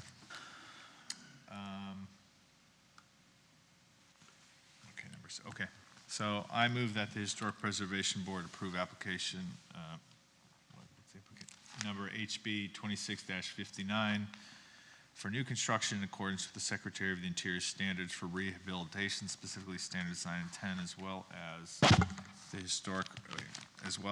the additional compatibility criteria set forth in the Historic Preservation Ordinance, Section 94-49 of the City Zoning Land Development Regulations. The motion is based on the testimony presented along with the application submitted and the staff report, which constitute competent substantial evidence. In addition, this approval of this request is made conditional upon the following restrictions, stipulations, and/or safeguards that I move are necessary to ensure compliance with the purpose and intent of the Historic Preservation Ordinance and the Historic Preservation element of the comprehensive plan of the City of West Palm Beach, the Secretary of the Interior standards for rehabilitation, and the additional compatibility criteria set forth in the Historic Preservation Ordinance, Section 94-49 of the City Zoning Land Development Regulations. The conditions include the following 13 conditions in the staff report, with the exception of number 6 shall be modified to read the overhaul height from the first floor finished floor to the second floor finished ceiling shall be 19 feet. And condition number 14, an additional condition number 14, that the applicant shall work with staff to address the scale and detailing of the eave and overdoor. Second. All those in favor? Aye. Aye. Anyone opposed? Motion carries. Project approved. Congratulations and good luck. You guys are great. Thank you so much. Good luck. Next case is HPB 26-61 at 401 Division Avenue.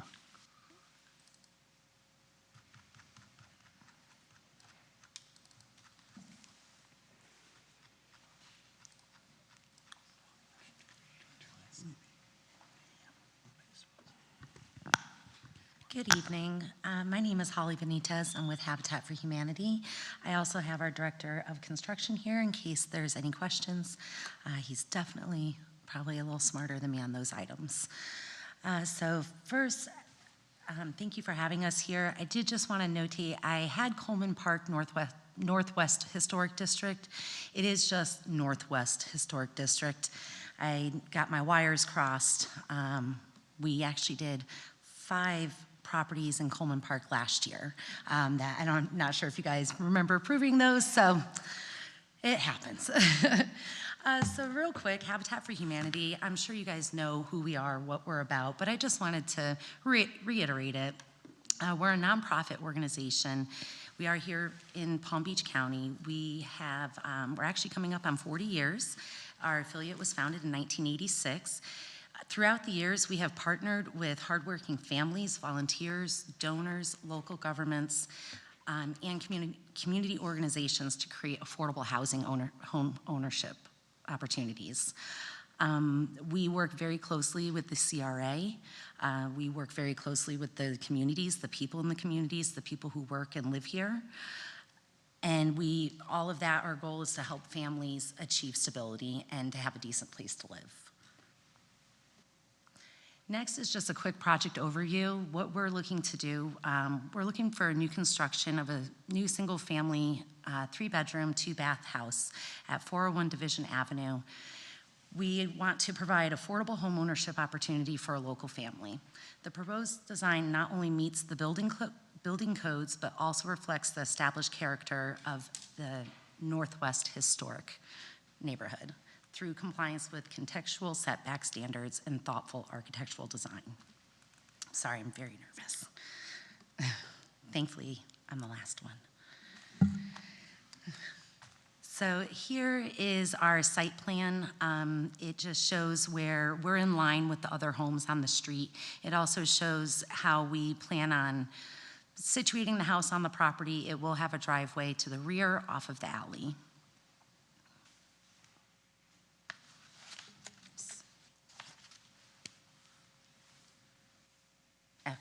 And then here we have our front elevation, which includes a front porch that has a gabled roof, decorative columns, mutton windows, traditional residential proportions. I don't know why I keep doing that. Am I just clicking in the wrong spot? Oh, let me do that. Yes. Okay. So on this slide, the biggest thing with this property that we took a lot of pride in this one because the CRA, they were fortunate enough to be able to supply us with a picture of a home that used to be there. So we really took a lot of those elements and tried to put it into this property. However, we are doing an affordable housing, so we are going single floor. So that's where some of the differences are, but you can see on the porch especially, we really tried to incorporate like the columns, some of the outriggers, just some of the things that they had. And we had many meetings with the CRA that not only people from Habitat participated in, but also our architect. And then I also have here some of the street renderings of the other properties. So this home, the front of it will be on 3rd Avenue and the side will go down Division. And you can see from 3rd Avenue, there are some that look pretty similar with the gabled roof in the front. This is just a quick overview of the floor plan. Our goal here is to give our families, our clients, just a nice quality of living where they have 3 bedrooms, 2 bathrooms, an open living room and dining room for a family to live there. The materials of this home, we're going to be doing a CBS construction with stucco. We will have asphalt shingles and impact windows and doors. And that's it. So thank you very much. We're requesting a certificate of appropriateness for us to be able to proceed with permitting for a single-family new construction.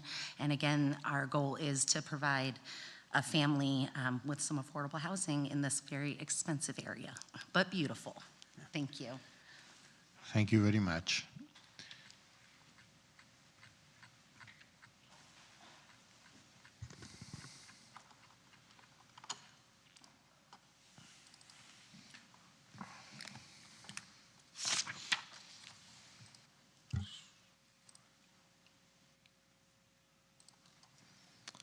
All right.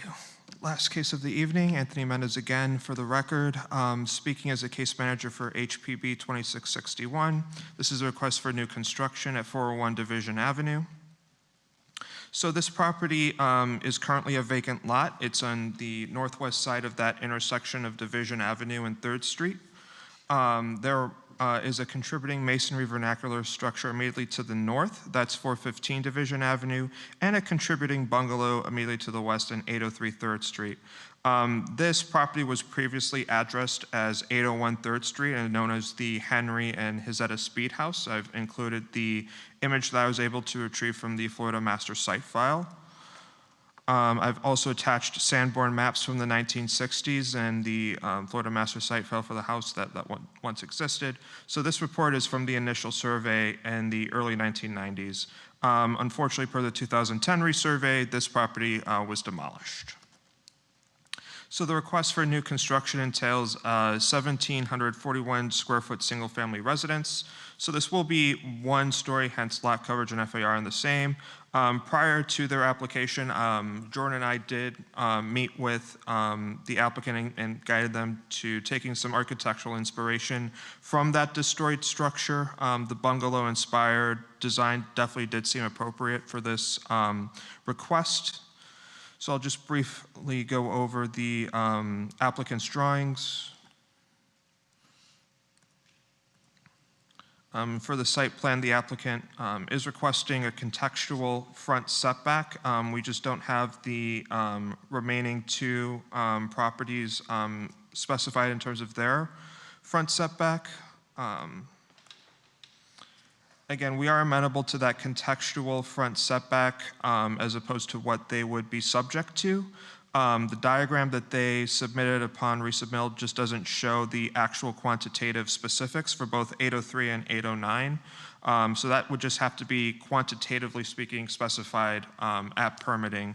If that is not the case, this building would have to be subject to be zoning compliant with our front setbacks. We did conduct a pre-application meeting. We also conducted an internal review of this application. Just in light of the 3 design principles, and I've mentioned this in the past in some of my presentations, being compatible, subordinate, differentiated. We still have concerns, some of which are quite substantial. We have found a way to resolve those concerns through an approval with conditions before you this evening. I've already mentioned the first condition. The second one is that we may require another window section to just confirm if the applicant has not yet submitted one, and that's just for the windows to be recessed 2 inches within the jamb. For condition 3, we are referencing the historic photograph which shows the 3/1 windows. We're requesting for the applicant to revert to that light pattern as what was initially proposed right before you this evening was the 6/1, and that image, that horizontal line, that's an interior plane. It's a 3/1 window. For condition 4, just specifics on the trim, it does appear that this is just one continuous trim with the same dimensions, and just to specify that those details, so for the header, it should not exceed 5 inches. For the sides, it should not exceed 4 inches, and for the sill, it should not exceed 2 inches. So just specifying those details through another window detail drawing would be a way to achieve compliance for this standard.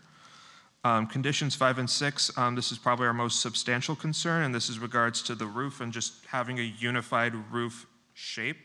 It appears to be gabled in the front and then hip towards the rear. Ideally, this should be one unified roof structure. It should appear, if we were to remove that front porch element, that these 2 elements are relatively, like, connected in a way, but not so intertwined. And there should be some massing revisions that we could go over prior to permitting. In terms of just how this should be, this should appear to be just one simple gable, and for the front porch to be sort of, a little bit more not intertwined. Condition number 8, we did observe some of the column sizes in plan, that they're of different dimensions, so for them to be of the same dimension at permitting. For condition 9, this is actually an important character defining feature for that site. We did notice some extant remnants of the breeze block towards the rear of the property. So this would be along Division Avenue going more north. Staff's condition of approval would be for reintroducing this to the front facade. For condition 10, this is again just in regards to rhythm of solids to voids for the introduction of an additional window on the west facade. And as for the remaining conditions, just for the surrounding contributing structures, they mainly have like a gray colored finish. Most notably the bungalow to the west, so along with the white window frames, we could verify this through NOAs at permitting. So our criteria that we utilized are additional criteria for new construction and alterations. We also had the applicant do a signpost on August 10th. Courtesy notices were sent on August 11th to surrounding property owners, and we also placed an advertisement for this in the August 15th edition of the Palm Beach Post. So that concludes my presentation. Thank you very much, Anthony. Questions by the board? Anthony, I have a question for you. Are those gelled wood windows, are those aluminum or vinyl, or have they not been decided yet? For the windows, they should be aluminum. We could impose additional condition at permitting that they not be vinyl. Okay. They're aluminum? Oh, excuse me, you got me messed up. I'm freezing. I'm not nervous. I'm freezing. It's okay. It's okay. So aluminum, and we could yeah, that would be a condition. That's fine. I was just curious because the aluminum will carry a higher heat index transfer.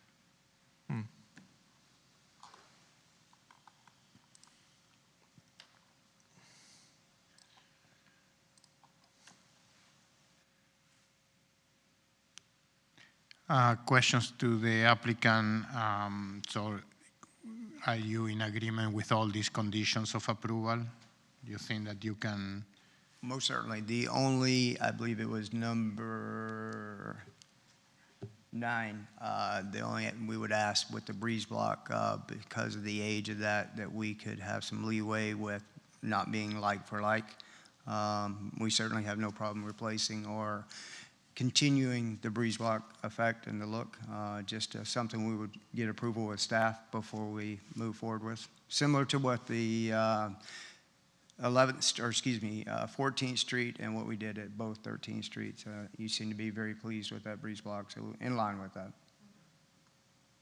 And condition number 6, where they are suggesting, which I kind of agree to it, where both ends of the house have gable ends, right? 100%. Both ends of the house, we have no problem with that. We did, in fact, in our original submittal, included a separation point of the gable and the hip porch, but we can revert back to that and work with staff and make sure we're accommodating. Thank you so much. Yes, sir. Sir.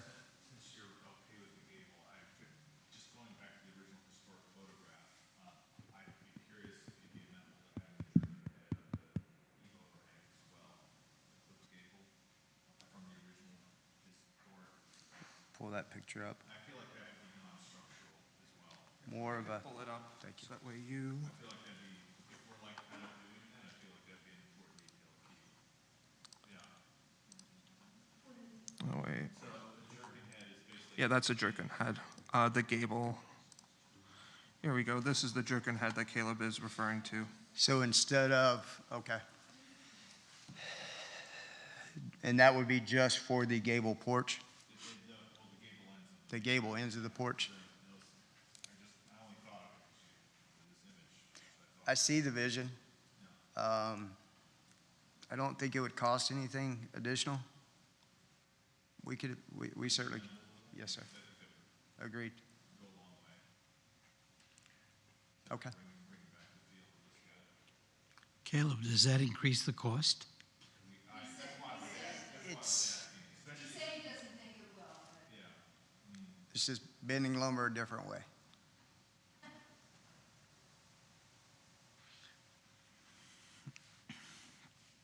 Any other questions? Just a comment. I so appreciate the amount of work and thought that you guys put into making something that's beautiful and affordable. So thank you for what you're doing. And Anthony, the amount of time that you've spent on it. I appreciate it. Yeah. Thank you for all of you as well. We all work together to get this done. My only comment is, and I don't know if we can discuss it now or later in the board deliberation, that, I don't know that the proportion of the columns is correct, because the proportion, I believe that is coming from this photograph, which is a 2-story building, and now it's a 1-story building, so I wouldn't have an issue if we make them more thinner, with the same shape, same finish or same detailing. Well, Anthony did ask that, or requested that they be the same size, but on our submission, we have two different sizes. I believe we would ideally be better for the two center.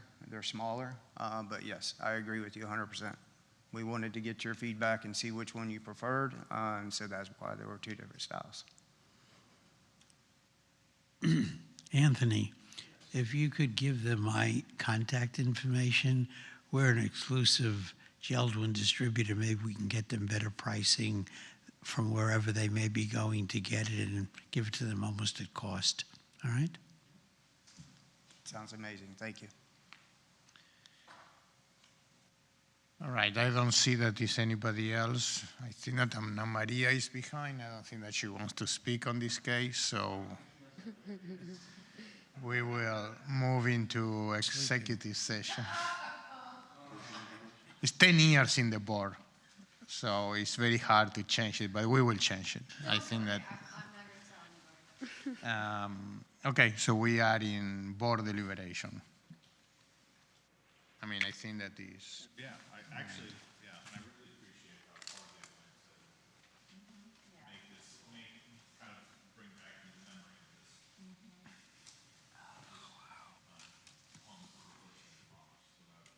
There's a house that looks a lot like this on Kirksey. You know which one I'm talking about? It's like the top of the hill. I think so. We have a home that we're about to construct, one of our similar interests outside of the historic. When I'm by there in the next couple of days, I'll look. Yeah, it's not new, like it's Yes, ma'am. historic. It's been there. It reminds me of that. And maybe, maybe we can put another condition of approval where Caleb will go to help them with the overhang. I don't know how you call it, like because we all help them, in different situations. So, all right. So, if somebody wants to make a motion, Oh, thank you. I move that the Historic Preservation Board approve application number HPB 20-61 construction in accordance with the Secretary of State standard for the regulations, facility standards 9 and 10, as well as the additional compatibility criteria set forth in the Historic Preservation Ordinance Section 94-49 of the City Zoning and Land Development Regulations. Motion based on the testimony presented along with the application submitted in the staff report, which constitutes competent substantial evidence. In addition, the approval of this request is made conditional upon the following restrictions, stipulations, and/or safeguards that I believe are necessary to ensure compliance with the purpose and intent of the Historic Preservation Ordinance and the Historic Preservation element of the comprehensive plan of the City of West Palm Beach, the Secretary of Interior standards for rehabilitation, and additional compatibility criteria set forth in the Historic Preservation Ordinance Section 94-49 of the City Zoning and Land Development Regulations. The conditions include all the conditions as memorialized in the staff report, 1 through 14, and additional 15 include dripping it for the precedent image. Second. you have a second? Second. All those in favor? Aye. Aye. Anyone opposed? Seeing none, project approved. Congratulations. Good luck. That was the last case of the evening. If I can have a motion to adjourn. I move to adjourn. A motion to adjourn. Do I have a second? Second. Second. All those in favor? Aye. Aye. Good night, everyone. Meeting adjourned. Thank you. So.